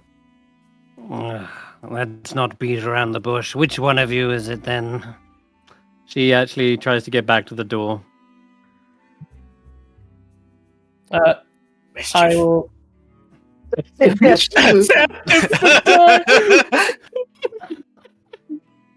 Oh, no. You want this? Notice? You want I will mischief to block gesture the for door? mischief to sit and see you.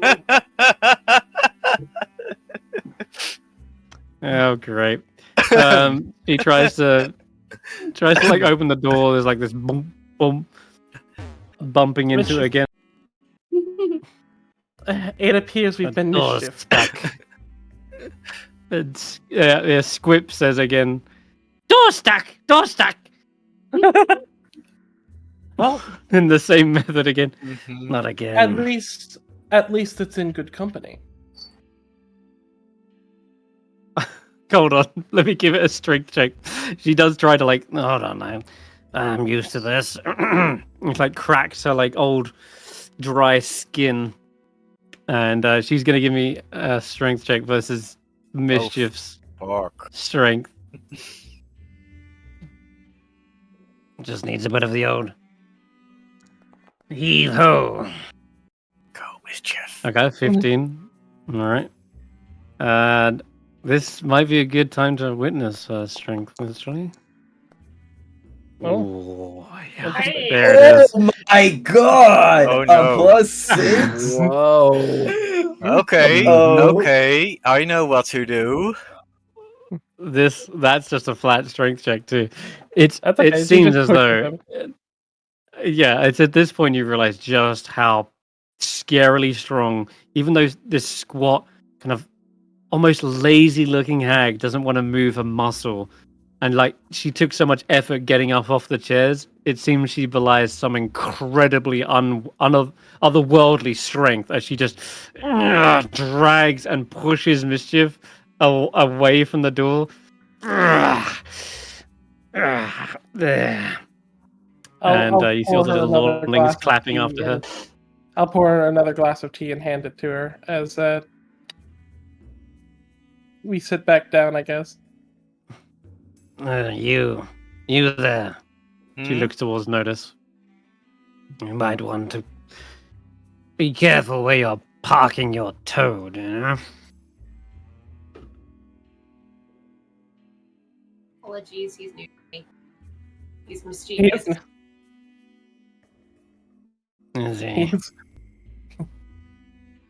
Well,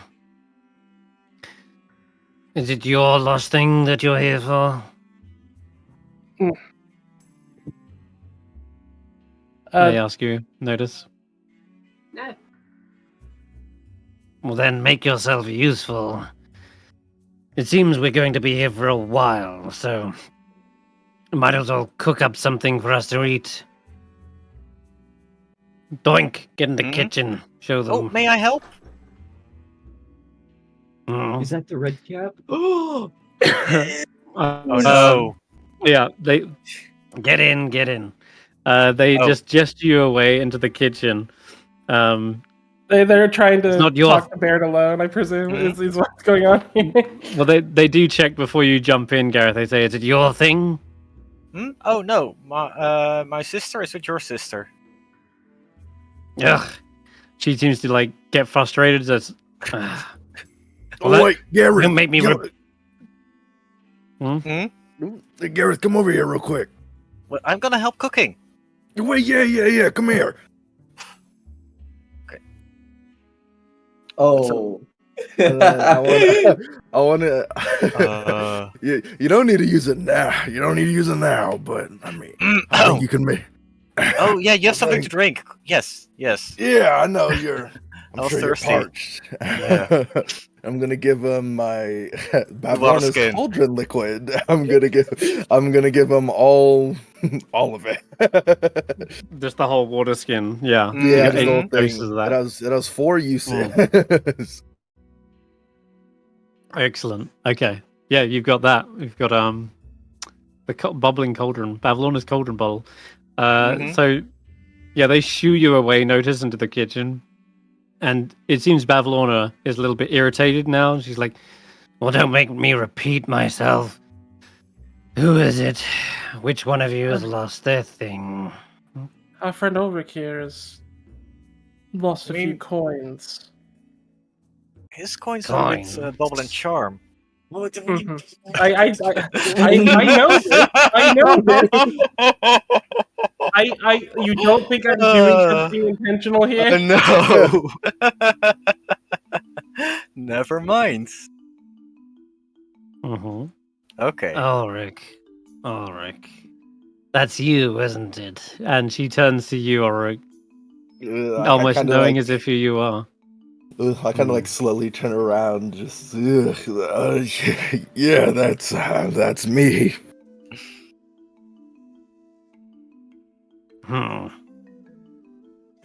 Coins. Kind of like a pouch. Oh yes, I remember. Your little lucky coin collection. Ugh. Yeah. They burnt in my palm. Disgusting. Almost as bad as that acidic gunk stuck in the pipes. Oh. No, I couldn't. It didn't taste that bad. What do you mean acidic gunk pipes stuck in the pipes? We've actually dealt with that problem as well. Yeah. It was pretty yummy. No, I couldn't bear to hold on to those, I'm afraid. You, just missed them, really. I actually gave them to Charm. So, she shrugs. I have nothing of yours, I'm afraid. Well then.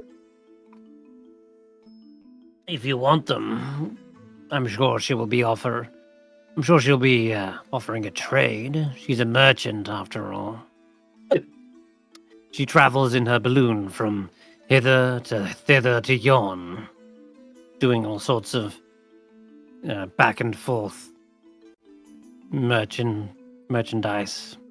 Merchantry. Yes. Well, I do of want course, to point it'll out, have to be something of value. I do want to point out, Chris, that if 6 seconds go by and I'm not within 30 feet of Vaike 2, he disappears. Does he? Okay. He does. Oh, all right. That is true. Now, probably that your echo will be called in exactly 6 seconds after they get back in the room, then, and then disappears.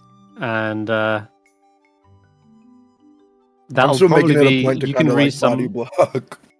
Baerd okay. will sort of sit here and say, "Well then, in return for the things that we've provided, the book, the assistance with the pipes and things, why don't we discuss a possible reward? Since you have none of our lost things."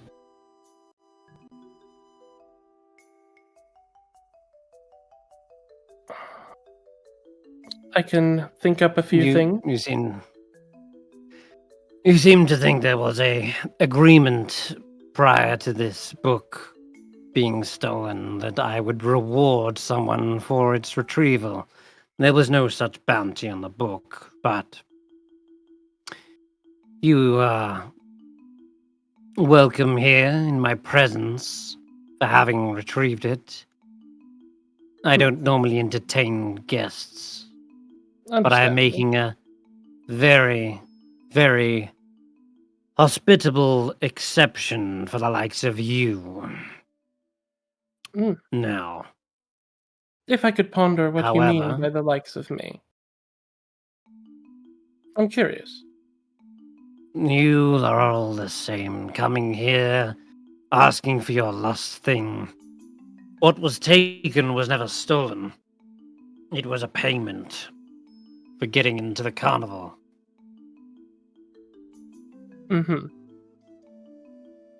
I am curious on how that came to be, and I pour her another glass of tea, as I just continually refill her glass as we speak, as we talk.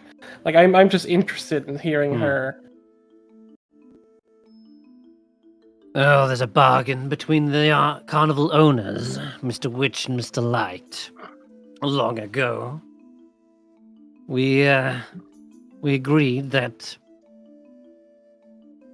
well, if any children were snuck in without a ticket. But I heard there were old rules I had heard. As well as I had heard this deal was done with someone else. That it had been exchanged in some manner? I'm curious. You see her eyes kind of half close at the moment you say someone else.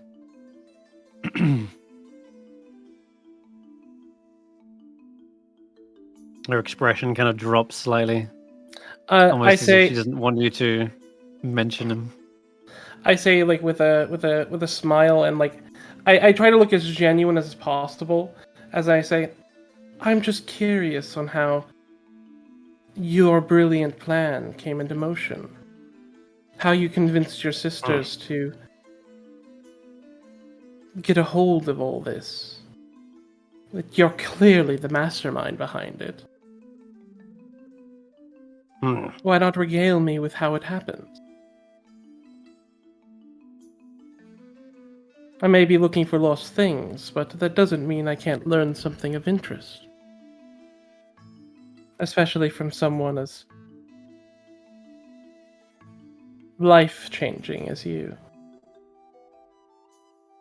She's listening intently, and then she sort of scratches her leathery, mummified flesh for a moment and says, and then a spindly long limb reaches for the cup and sips it and says, Well, yes, the deal was a little bit different back in the day, but, well, these children need to learn a lesson, don't they? They can't just go where they please, take from others. After all, there is a cost involved. And skirting that cost is theft. In exchange, we were allowed to take something of theirs. One thing. One thing? It's not personal, you see. That one thing often has strings attached, however. I suppose that's what you've finally come to notice and realized after all this time. Returned here. No, that's Notus. I've not noticed anything different. But very well. She sighs, shakes her head. Yes, there are strings attached. Your friends may have felt a little bit of a hex attached to them. I'm surprised they got through the front door. Yes, a whammy. Now, I'm not really opposed to holding on to giving back these things, but maybe you could do me something in return if you did. It's not something I took out of malice or spite. There was never anything personal, you see. It's just part of the deal that they have that we have with the carnival owners. So honestly, I'm not that much attached to whatever your lost things are. So if we have done if you have something, if we've done something for you, we can take a lost thing back.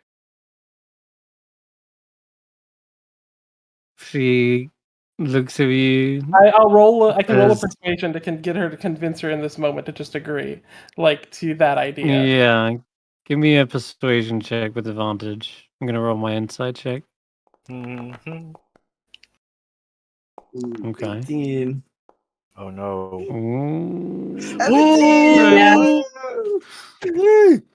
I'll agree to that. We just cast guidance here. Well, all right. What? No, she doesn't have guidance. You got us. No, she does though. I seem to leans real close towards you and says, "Yes. And what is exactly you've done for me? The book doesn't count.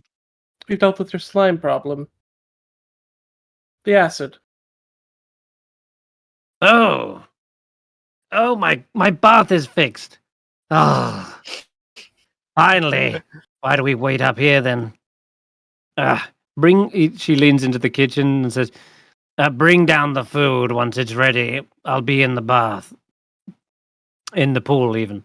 Yeah, it's a preservation. She says the preservation pool. She immediately starts heading down there, and she's desperate for this. You see all the other little Lornlings. She does actually have a spring to her step after all. Like she does move at least 30 feet a turn. Wow. Right? Yeah. So as soon as she dunks herself in, she's like, Yeah. And you see that almost leathery, cracked skin begin to absorb the water. It's like a frog suddenly breathing back life. Oh yeah, she looks much more at ease suddenly, less grumpy. And yeah, she submerges herself in this briny concoction. You see it all, like the muck and the probably stained garments. Yeah, the crumbs and the stains gonna eke out into the water. Between the enthralling performance and that, I presume she really likes Baerd now. Oh yeah, now she's loving it. Okay. Meanwhile, let's top with the kitchen because it's been a while. And before all that, what was the exact wording again? Exact wording was, if we've done something for her, we can take a lost thing back. We've done 2 somethings from her, right? Mm-hmm. Okay, cool. Okay, let me drag that bed all the way. Yeah, the book doesn't count, but I also cleaned the shit up downstairs. Yep. We're also apparently making her food. That's 3. She's tapping her way into... I am being super casual with the hag, is slowly pushing. Guys, I'm in the hate right now. What? You are. I almost want to save it for like next session. I feel like the next session. I'm fine with that. Cooking for next session. Yeah. No. Cooking's now, and then we'll do Vaike's thing next session because I really want to like spend a lot of time on that and actually dedicate a good portion of time to it. I don't want to feel like rushed and anything. So I think we'll do the kitchen, and then next session we will dive into the lost thing. So, and I really do. I'm such a. I don't want you to be upset because there's a. This is. I know you wanted to see the red cap the whole time. This is indeed a red cap. But Gelatinous cube, the red cap. I'm just missing everything I like. But fear not. I assure you now, there are more red caps in the adventure. But yeah, you might miss out on this like particular we're gonna one. kill this red cap. Baerd has ensured that we're allowed to take Vaike's thing back without repercussion. Okay. Yeah, the wording is we do something, we can take something. She's well, we haven't fully agreed on that yet. She's just saying, "What have you done for me?" She's asking, and then you've gone into the pool, and that's as far as we got with that. So, in this gore-splattered kitchen is a stout figure with a stained apron and iron boots, a crimson cap, and a bloody meat cleaver chases a bunch of vultures around the butcher's block while squawking birds fight over scraps of meat. And there's quite a lot of them in here. You would imagine at least 8. And this little red cap. Yeah. This red cap with like a little eye patch. And she is furious. She's gritting her teeth, frowning, and she is raging. Ah! Stop flying around! You flappy freaks! Get down here so I can chop your wings off! Come here! Okay. And you enter into the kitchen, are these like a woof, food? Like a swing at your face. Oh, no, not me! Where are these birds coming from? I don't know. Ah! You need assistance? Assistance? Kill them! Kill them all! Spill their blood! Alrighty, I've been given instructions. I'm gonna feed them a cookie. No, I have noticed. Never mind. Doink quickly rushes back. Oh god. Oh my god, you're not going to believe this. I just realized what was... Roll initiative. These won't take long. Oh, that's not me. That's me. Let's go, Notus. Alrighty. Maybe I did. You would be up first. You will take that Eldritch Blast though, and you immediately shoot one of these birds. That begins combat. These are vultures, you can tell, and they immediately start fighting back. One of them swoops in towards you, Garreth. Tries to peck your eyes out as a retaliation. Wait, before everything else. Oh, fuck. He's already in the hole. Yeah, that's true. Okay. Another one swoops in. But I getting right behind you. Takes a bite. If that's a miss. Okay. You don't have any Jack actions, do you? You wanted to do? No, Jack is currently having fun with Chester. All right. Notus, you're up. They're everywhere. Yep. Flying above. Move here. I'm gonna call for Mischief because he can have some fun. He can give a hand or a tongue. Oh yeah. Look, those are big giant flies. You want to giant feathery flies. And then just Clapperclaw and Ulric. Let's get them here as well, just in case.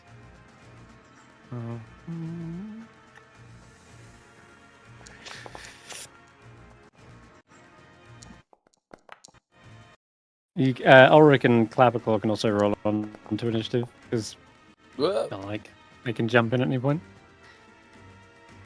You're still up here, unless you wanted to follow them downstairs. It's up to you, really. Well, you're avoiding Bavlorna, aren't you? Yeah, I mean, I am literally stuck to Ulric right now, so I'm going wherever Ulric goes. Okay. Yeah. Yeah. Oh no, I can't move. But yeah, I'll join it. Okay. I mean, it's the kitchen. Why would Ulric not want to be in the kitchen? It's perfect. And see, now that she's gone, I can eat whatever I want. Bloody Doink says, "Oh, why didn't you get up on the table? Get on the table." Is Mischief Bloody Towers, one's behind you. Or... Yeah, let's have Mischief go on your turn. Okay. He'll go for the one that's nearest to him then. Have I got to... Can I do a bite attack from here, or has he got to do the... Well, he can do a standing leap, which is 20 feet jump. So yes, it doesn't. they can jump up and bite. Wow. Goes into the wall. Yeah, they're not used to attacking without your command, really. I'll be honest. Bloody Toes swings wildly around, and most of the ones she's fighting are keeping out of her reach. She tries to jump up on the table, but her big, heavy boots kind of like weigh her down. Squire Gloltic will follow you, Ulric, for now. Although he's kind of wondering what happened to Vaike. And he does ask you, Ulric, should I go up after Vaike, or? Yeah, it's all right. In times like this, it's a little worrisome, but you just gotta trust him. It'll take a lot more than being a frog to put him down. Trust the process. We trust the process. Okay, yeah. We all trust Vaike with every bit of our hearts. He'll be okay. That's damn right. That's right. Trust the process. Yeah, in the meantime, you can learn a thing or two from me. One swoops down into your range Notus, and then oh wow, I just realized I've actually got pack tactics. Oh. Well, okay. We'll mention that on the next vulture. This one swoops down then. Chris, is there any way that I could see what's going on? Because like everything's just kind of gray because I'm not on the map. Yeah. Sure. Here. Thank you. Put child Vaike in the oven. Hell yeah. The other vulture quickly tries to take lotion, Pavlana, I can rub it right here. Yeah.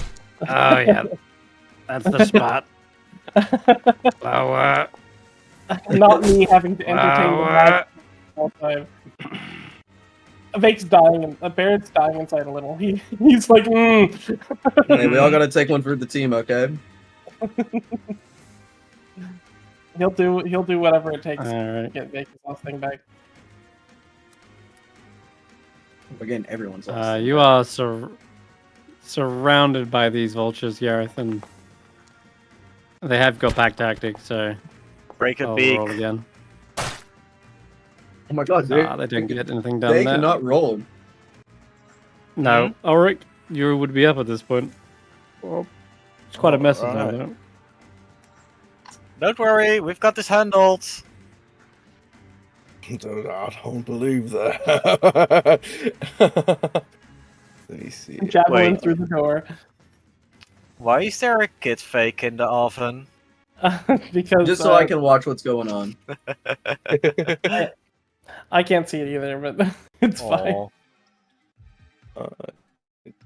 I think I could, like, just barely even make it to the door, I think I gotta stop here. Yeah. We are in isometric mode right now. It's very strange. I mean, you can dash, right, and do a charge yeah. with your horns. Forget I have horns. But you can also... or you can decide to throw a javelin. It's up to you.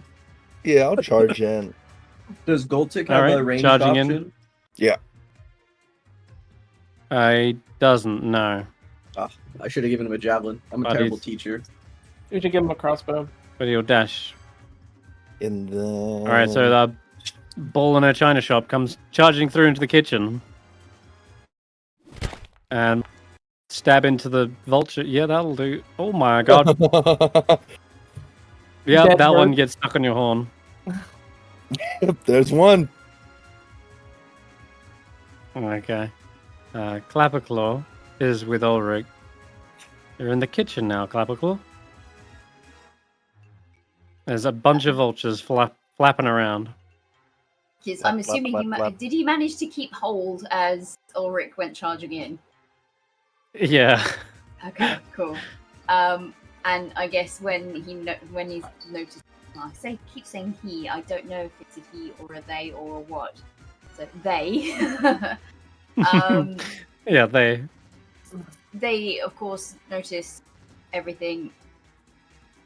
Basically, fighting, and assumes, okay, I guess we're fighting. So it will just reach out its claws to the closest vultures, kind of like snapping at it. Oh. Yeah, there's one right here. You can reach up because you're on top of Ulric's head, and probably get a hold of its wing. Hey. Which, yeah, looks like it's a hit. And yeah, you clip those wings. The vulture goes into a goes into a dive, and then lands against the table. Notice like the gorge Here, tips down. birdie, Like, birdie, birdie, not birdie, Notice, birdie. sorry, Ulric, and looks down at Ulric and is just like, "Did I do good?" You did awesome. Yeah. This is the team up I've been waiting for. This party, if you put anything that's vaguely childlike, we immediately adopt them. It doesn't matter what's happening. We adopt any children. I think it's more like Clapperclaw has adopted Ulric. Yeah, honestly. You've become my noble steed. I should have played a gnome. I could have been doing this the whole time. Oh no. Oh god. Oh god. There's yep. Some vultures coming in fast on Notus. Notus, they see the weakened one. They rip and trying to tear into your eyes, find nothing there, I guess. So they just go for the jugular instead. Rude. Garreth, you're up. Okay. Garreth is gonna melee with you. Get into grab some dust from his pouch, throws it up, claps a bit. Nap time. Yes. Oh no. Oh, the bird's gonna counterspell? That's a good roll. Sleep, sleep, sleep. Bang, bang, bang. Bang, bang. All of these vultures fall to the floor, I guess. Some of these are 5 foot up, though. 10 foot up. You can see that little elevation here. But oh. When they fall and then take 4 damage, which, will do some damage. I think one of them's asleep on the table here. The others will take, 4 points of bludgeoning damage. End up on the floor. Wounded. That's not supposed to happen. They're supposed to stay asleep. That is really funny though, because it could have been lethal. It could have. They are alive, but very barely. They are alive, but prone on the ground, unconscious. Okay. And now the red caps. And now for the red caps my next trick. Mm-hmm. Why does it not work? You're teleporting to give Notus T8. And I'm gonna give Notus 10 HP, and I don't know how it works. Oh.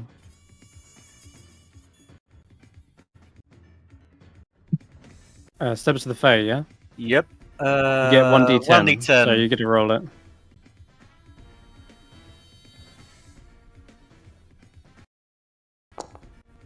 That's 10 HP for Notus. Hard candy shields your flesh from the goring attacks. Mm-hmm. And it's your turn, Notus. And they're all on the floor, kind of dazed and looking around. And they're prone. That means advantage on attack rolls. Wait, Yep. They all kind of went belly up. So they're all on the floor now. Mm-hmm. That's it. Alright, I'm gonna have to switch tactic then.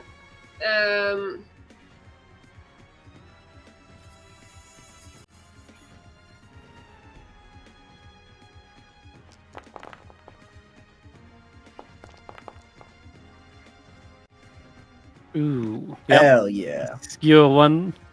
That's another dead. Yep. And I'm just for safety, I am going to pop my second win. Second win! Second. Very nice. It's like second breakfast. Something like that. Oh boy. Not great. But with has beans. That. Well, you're absolutely right. You basically allowed Bloody Toes to get a good hit on one of these now. So, guess I'll make a saving throw for it. Oh no, you're gonna Does do she use 3 the meter or boots? something? It's asleep. Wait, hold on. It's asleep. It automatically fails. Yep. So Is that auto fails. You see this Bloody Toes jumps up onto the table. Yeah, good idea, Doink. All right, here it comes. Bloody Toes, Iron Boat Special! And crushes this thing underfoot, just absolutely curb stomps it, and it snaps half of the table's legs, and it clatters to the ground. But it absolutely ends this vulture's life, dealing 26 bludgeoning damage. Oh, I want those boots so bad. Oh my god. Oh, that one's gonna make a nice stew. Can we be friends? He immediately tosses it into the pot right after that. Wait, I should plug that first. Squire Glottic, that's gonna be their go, right? They can jump in and help out. Yep, Goldtick, what I showed you. He's rocking a longsword and a shield. He's got this. You've got permission on Glottic, haven't you? I do not. You should have. Oh, okay. Well, let me. I'll sort that out right now for you, because I want you to basically be in charge of them. I think. Oh hell makes yeah! most sense. Yeah. Baerd, there you are. Owner, save. Okay, so you should see Glottic's character sheet. That's not the right. That's not theirs. This is Glottic. That one's wrong. Hold on, let me get rid of that one. This is Glottic. So it was like an old copied token. There you go. I see. I do have permission over this one. Hell yeah. Yeah. Okay, cool. Sweet. Yeah, so they should have a long sword. Character and a sheet, multi-attack. I'm not seeing them. Well, I have like the jump and Junipers file. Actually, I don't have that one. Sir Glottic. If you just select Glottic Glottic and then press C, you should be able to see their character sheets. See. Or oh if my you just god, double, you can if do you just, that? Mm-hmm. Yeah. What? Hell yeah. Yeah, all you right. can also double click a token, and that'll bring up the character sheet as well. Double click a token. Whoa. Yeah. This changes everything. Okay. Cool. There you go. Oh, I can't see anymore. Oh, did you not? Oh, wait. Oh, okay, hold on. Now we've also got to give Glottic vision. Just remember to do that. Let him see. MP sheets There don't we work go. quite like them. Let it there still be says light. he still says it's 10 feet up, so I can't hit him. Here. Oh, It's yeah. on the floor. Bang. Bang. Try now. All right, Bang, Gold Tick. bang.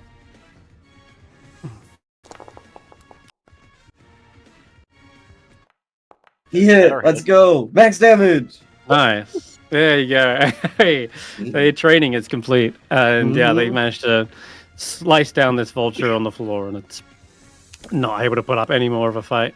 He hit multi-attack, right? Oh. He doesn't not. No, not yet. Actually, not He's yet. a, He'll get it when you get it. he's a little You need to fraud. train him first, obviously. I know. Hmm. Okay, that's that one. Okay, this vulture gets up, looks towards you, Garreth. Tries to actually no wait. It's got pack tactics. It's got Notus. Sorry, gonna go for the easier target. Hmm. No. No. Don't worry. Fine. It is Oh, me. Its beak scraps. Wait, does it?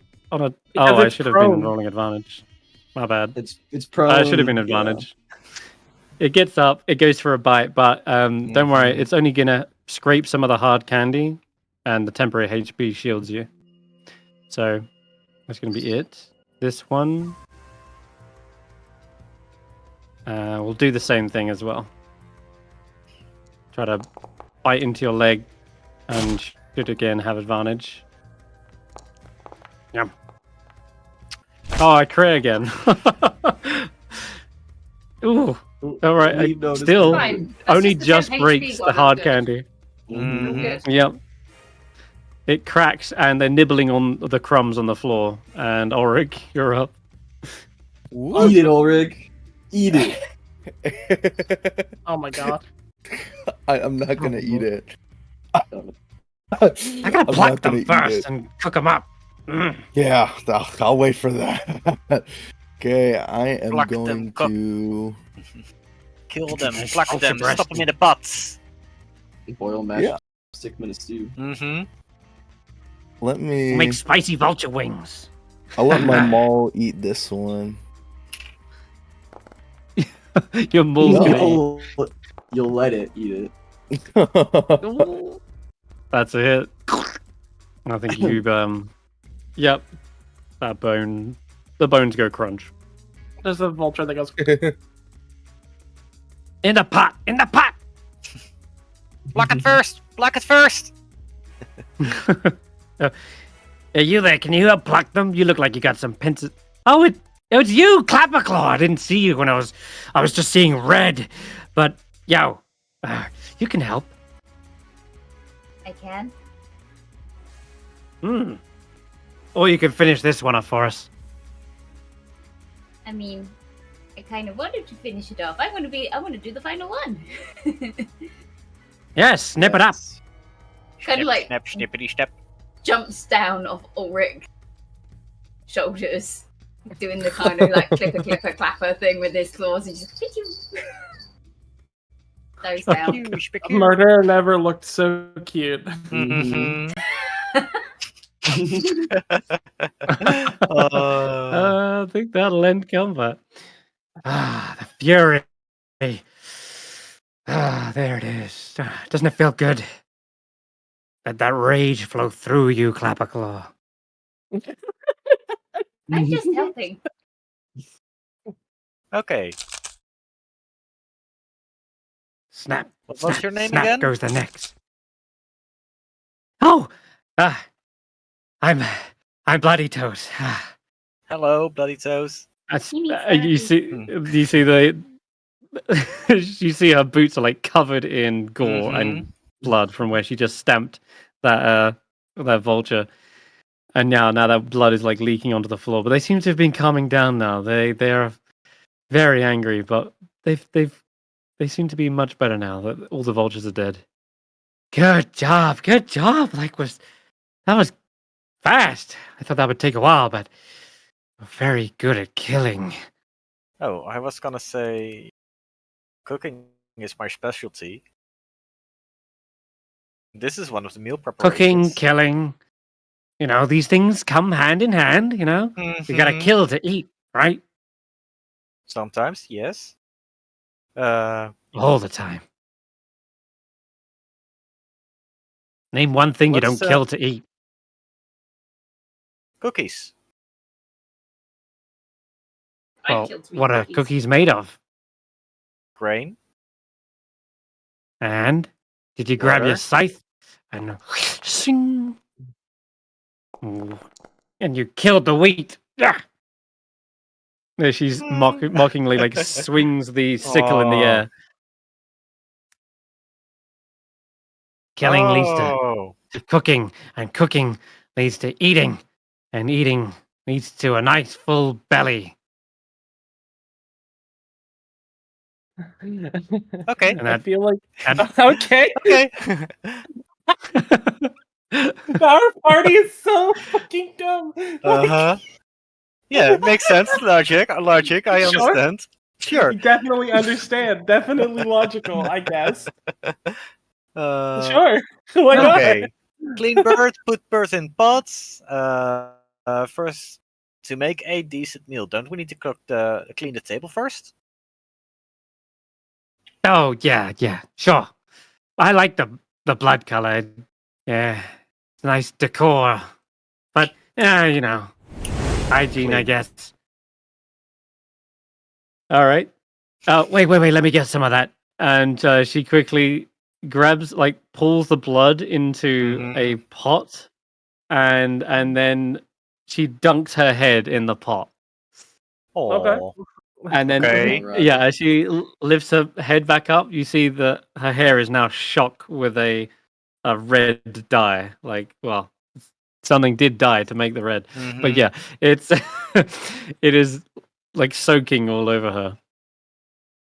And she suddenly gets to work. She's invigorated by this and starts chop. Turning all these all these vultures into nice slices of meat. Starts putting them in the pot. You guys can help, pluck and such. Prepare the meal. What is Ulric doing here? A little curious. This is a closed door. There's no big evil scary witch lady anymore. No, I that's see what's behind the door. Man, yeah, I wish I did. I'm glad that there's not a scary witchlight area in here anymore. Hey, you want to open the door? Yeah. Oh my god! Oh! There is suddenly a massive two-headed snake uncoils itself. It barely fits in this room. roll me a dex check real quick. Or can I just try to like put myself in the door? No, close it. Yeah, I want to try to close it. Roll a dex. strength check. Oh, dex. Okay. Dex. You can roll dex. Yeah, because you're reacting to this massive two-headed snake. Dex check. Okay. Just be an 11 and you're good. Oh, thank God. You can do it. Yeah, you can close the door and you feel it like boom, boom up against the door, like slithering up against it. And Bloody Toes looks around and says, "Oh yeah, I forgot to mention that snitches and stitches in there. Yeah, they seem angry. What's gotten into ya, snitches?" And she like whacks the back of her meat cleaver against the door. "Keep it down." It's like they got a vendetta out for you or something. You recognize those snakes, Ulric? Those in those brief flashing moments? Were they from the tower? Oh my god! No, we brought those indoors. I'm afraid we not. left them. We left them for Elmer. We asked Elmer if we want. We're like, hey Elmer, do you want us to bring these in? And he was like, nah. No, yeah, he was. Yeah, they left. They were left out there.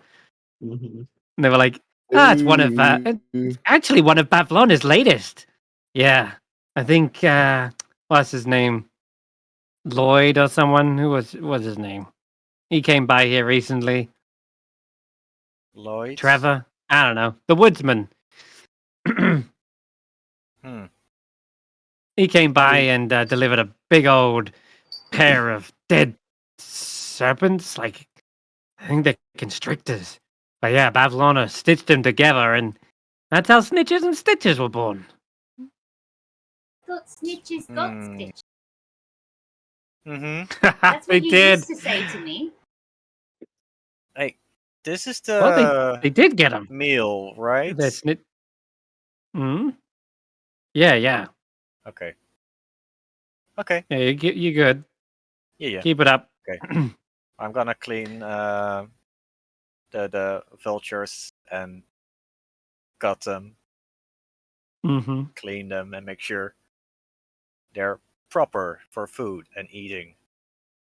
Hey, this mushroom's about to hell off Bavlona. Should I remove this one, or is this one special in some way? The what's it called? The room, although you only got a brief look into it, Ulric, there looked like there was another door in there, and you could just see this slight frost on the exterior of the door, like it was like seeping through the cracks and making little icicles and frost around the edges of it. But you didn't get any other chance other than just like boom, closing it. Yeah. I think I'll keep that one closed. Mischief parks their butt up against the door for you as well. Once again. Okay. If you're curious enough to open the next door, you can. I'll peek into the next door. I'll open this one slowly. You can see out to a balcony where there are 3 cages, and hanging in the cages. No. Hanging in the cages, first of all, is that satyr that has recently been placed in there. It was the one that, over the course of downfalls back and forth, you did hear the little panpipes kind of playing, and I think Baerd was playing back and forth with them. But they were seemingly keeping a nice, happy demeanor despite the bad situation they seem to be in. But yeah, the satyr smiles and waves at you and says, "Well, hello there." Oh, hi. Are you okay? I've been better, but It's not that bad, but I got my panpipes. Could do with some clothes, though. Don't know where those went, but yeah, he doesn't look to be wearing much. Probably just like a loincloth. But and you hear Bloody Toe say, "Hey, don't talk to the food." Food? I don't. You're gonna eat him? How distracted is Bloody Toes right now? Bloody Toes. They're talking. They're not too distracted. They're talking directly to Ulric. Yeah, they're talking directly to Ulric, so they have their back turned to me. Oh, I see. You're distracted from you. Of course. There may be a chance if you wanted to try and slip something in. She does still have like her hands full with the chopping and the meat, so she only kind of like steps away. But you want to try and slip something in? I want to try and give me a sleight of hand. I want to slip in some of the water skin. Okay, give me a sleight of hand. Oh fuck! Oh no! Okay, it's only a moment, and she turns back straight afterwards, and she says, "Yeah, Bavlorna thought about cooking her at some point, but And she turns back and then sees you plop something in. She just stares right at you with a meat cleaver in her hand, dripping with blood. Is there something wrong? What was that? Oh, just a bit of flavor. You just put something in. Flavor? Yeah. Did I instruct you to add flavor? Who's the head chef here? Wait, are you the head chef? The cleaver tighter. Yes. Your assistant, your little sous chef. You're the plucker. She points to Clapperclaw. And this, you're the I start deliberately cooking wrong. You're the stirrer. What are you doing? No, not that way. Don't stir that way. Anything but that way. She like barges past Garreth. You're not that good of a head chef. Seems like you can't get your kitchen under control. Technically, I am no longer employed in this household, so you cannot tell me what to do. You fired me, actually. See, Garreth is a real proper official head chef. I think you should let him do what he knows how to do, because he could do it pretty well. Very impressed by my cooking skills. Yeah, I mean, if you don't work here, does that make you an intruder? Like shaking with a sickle and cleaver. You know what we do to intruders? I'm not an intruder. I'm a guest. I'm invited. Talking to you. Oh. Clapperclaw wasn't. Clapperclaw was fired. They're invited yes, with us. With these guys.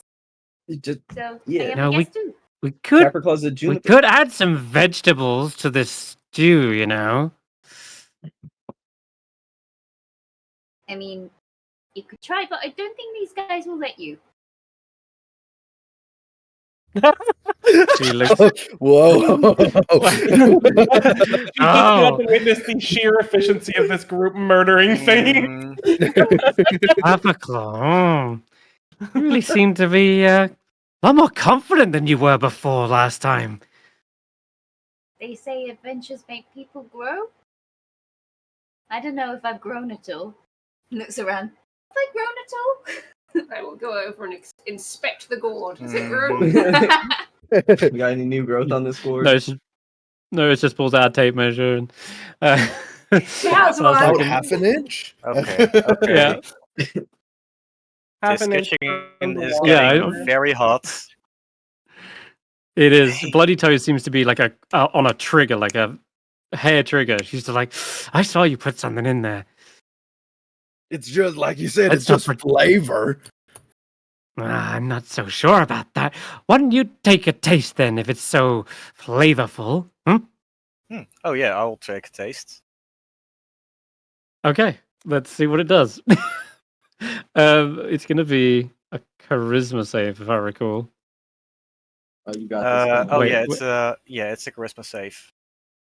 Yeah, it's from Bavlorna's. Mm-hmm. And then, Can I? Did I add that? Can I make my way over, like, closer to Bloody Toes? And if Garreth turns into something, It's wisdom. Sorry, it's wisdom. If What? Garreth turns into something, wisdom? can I, like, hit Bloody Toes over the head? Fuck, I thought it was polymorph. Oh my god, no! You can. She's not like in. She's not like I know we say like, is she distracted in that most characters have like a 360-degree vision all the time, unless you're sufficiently like hidden or sneaking up on someone stealthily. But so I'll say this, Ulric, if you do want to try and bonk around the head, you're going to need to give me a stealth check to try and get right up to her. So okay, go ahead, save. Garreth, and roll the wisdom save as well, and whilst Ulric's making a stealth check. Oh no! You have Wait! I've got inspiration. Okay. You want to re-roll it? Yep. Okay, go ahead. That's 14. That's on the dot. Oh, thank God. Is that a That's success or a okay? Yeah, that is right on the dot. Yeah, Exactly you got what you needed. So yeah, you taste it. She looks at you like twitching with her one eye. Okay. And you can see her breath's calming and calming. Okay, and then when she's trying to calm down, I'm gonna pretend. Oh no, something is happening. Oh no. I'm gonna disguise self. And well, hold on. You might not waste that one moment because Bloody Toes, as she's calming down, like takes a deep breath, realizing you didn't poison the broth or anything.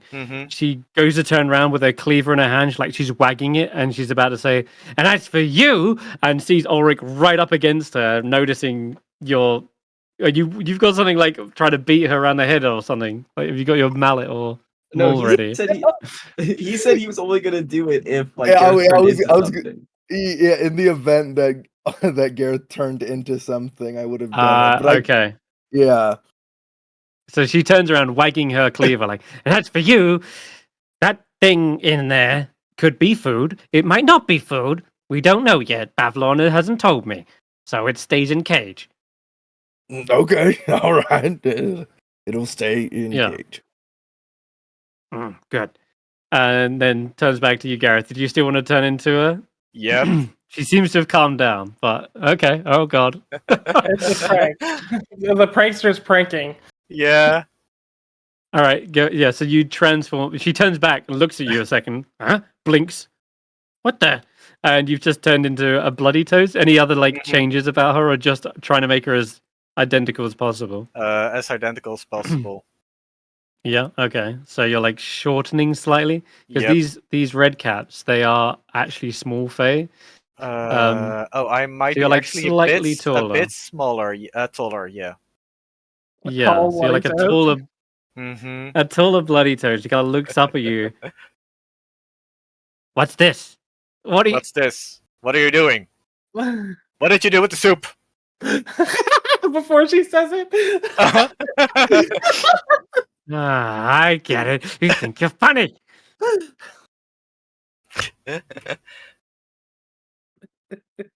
Obviously. I do like the shade of red on you, though. Isn't it lovely? Okay, let's get back to needs cooking. Needs a bit more blood. And she flicks with the butcher's cleaver, like a big streak of blood droplets, like up against your face. As she smiles as she does this. Is she damaging me? No, she flicks blood into your face though. Okay, sure.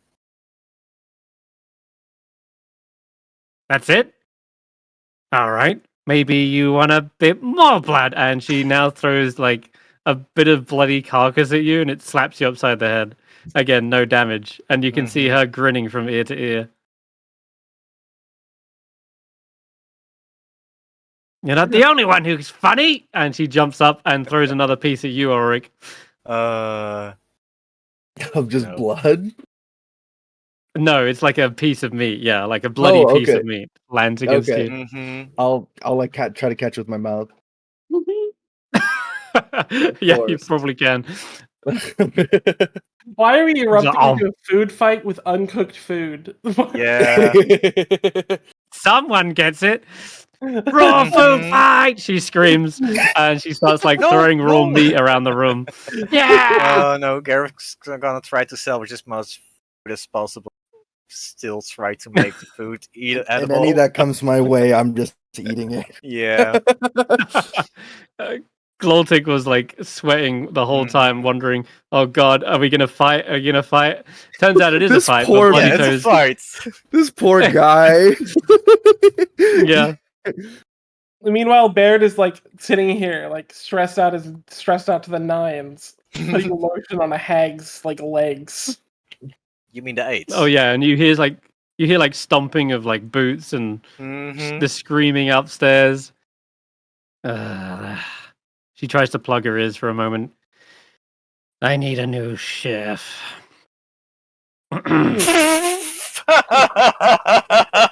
And Garreth, we found you a position. Oh, this is delightful. I've not had a good soak in a while. I will admit. This is definitely worthy of something. But, as I've said, I don't have your friend Ulric's coin pouch. I can tell you a little bit about charm, trinket, and bauble if you wish. I know what they would like. But how about this? We have a tendency to be looking for lost things for people besides ourselves. Let us take a lost thing of our choice, and it will then continue to allow us to continue on our adventure. And then they'll owe us, which then will lead everything else to continue to go in, well, the favor we find. I can't just let you go in there and take anything. Those are my pride and joy. There's lots of treasures in there. What about just a piece of something? Just a... It almost sounds like you have something in mind. No, just trying to make it a deal you find worthwhile. We've come into your home, brought back your book, cleaned up the room, unclogged your drain. We've done nothing except help you, without asking anything in return beforehand. I could demand a lot more, but I choose not to.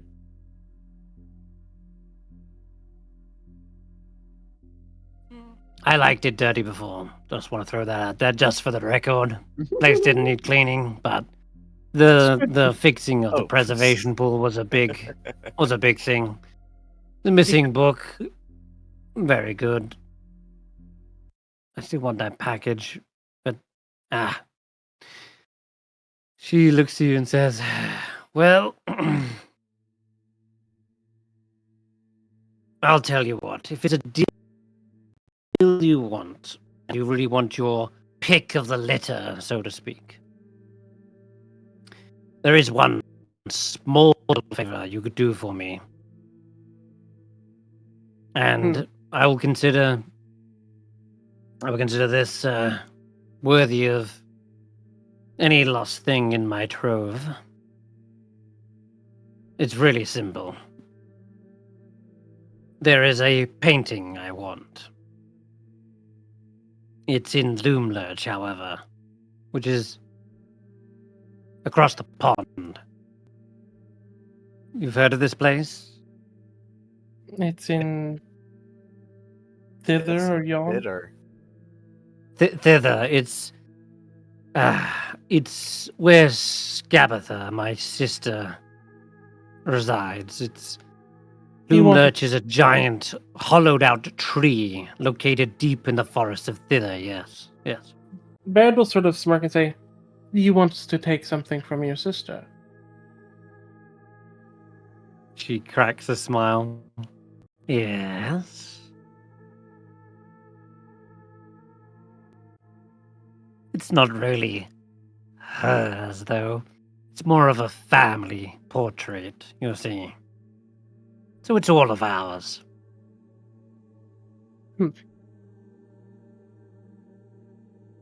How about this? We've done a lot without asking anything. You give us our pick of the litter, and I can guarantee that we will take a look into finding your painting. It sounds like a down payment. Not normally something I'm known for. Baerd will smile and say, "Well, we've seen how your skill with twisting a deal goes. But keeping us on equal ground to understand what's going on, it means that you could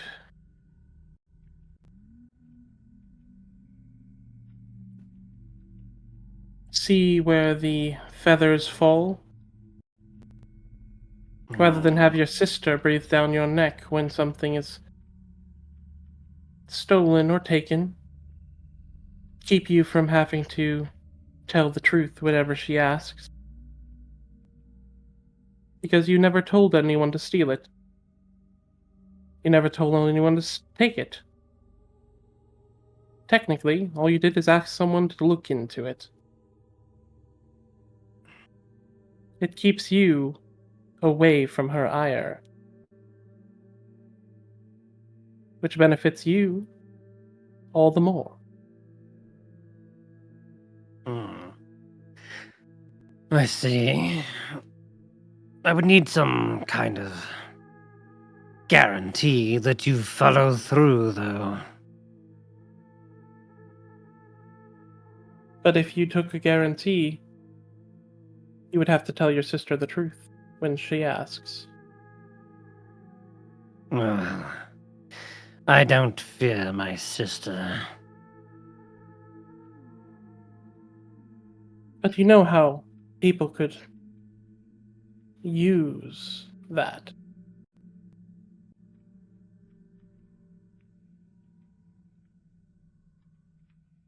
You and your sister's squabbling would lead to quite a lot.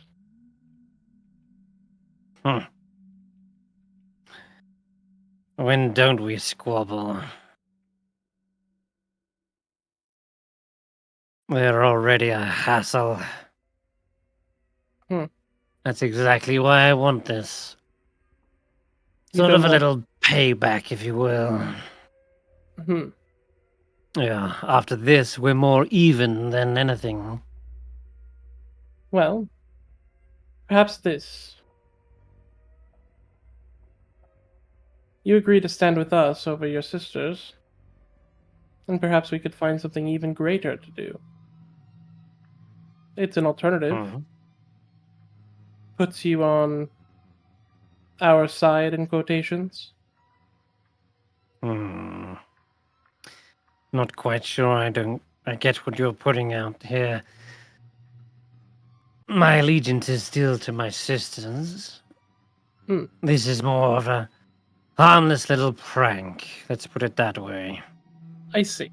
Which means you won't get into too much trouble should you manage to retrieve it. You're not putting your life on the line. Don't fear not. Fear not. It's just a painting. Can I roll an insight on that? Yeah, go ahead.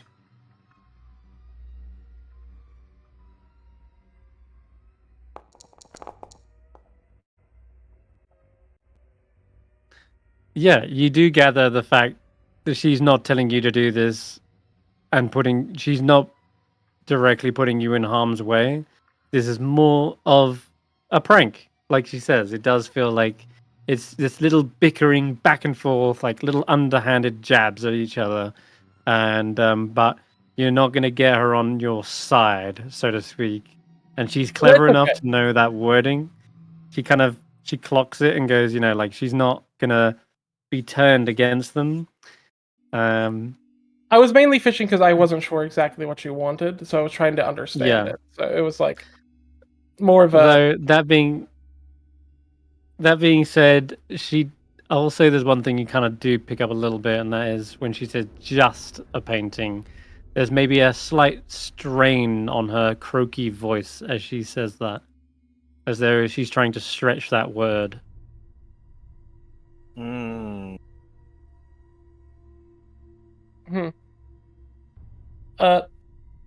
will sort of like, as he's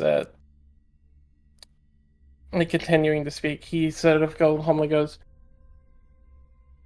"You know as well as I do that I'm a bard.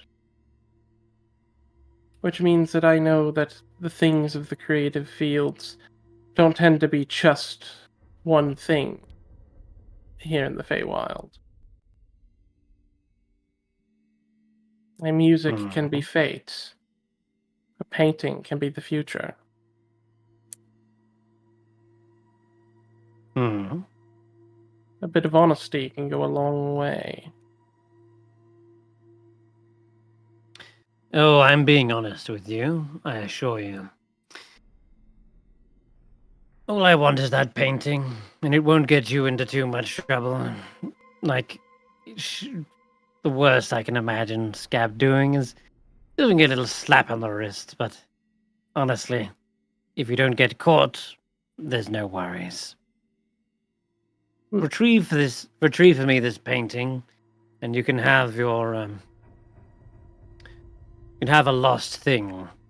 Anyone you can pick from my trove. But, is that now or upon retrieval? I would rather it be upon retrieval. Unless you have a way to guarantee that you are going to hold your word.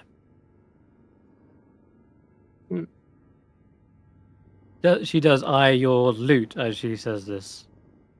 Baerd says calmly,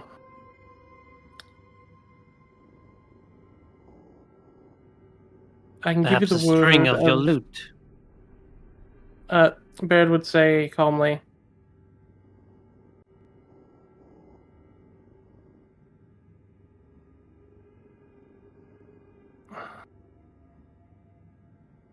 I'm trying to think of the right way to word this.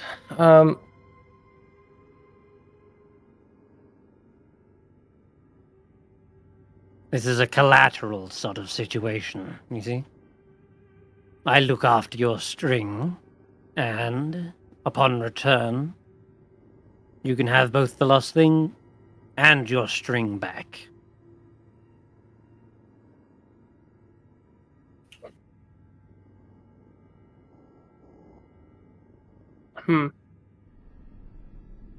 I think if it's okay, if we want to end, I need to think this over. I need to.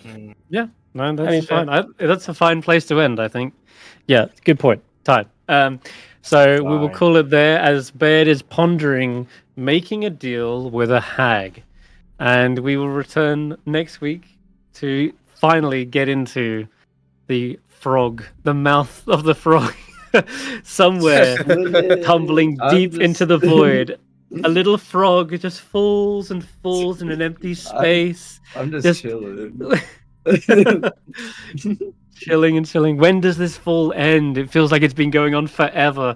I'm afraid it's going to feel like a little bit longer. A whole week, in fact, before finally you find yourself somewhere else entirely. But where that is will be a little bit of a cliffhanger. So we'll see then. Take care, everyone. I'll end up the stream. And yeah, thanks again. Bye-bye. Bye-bye.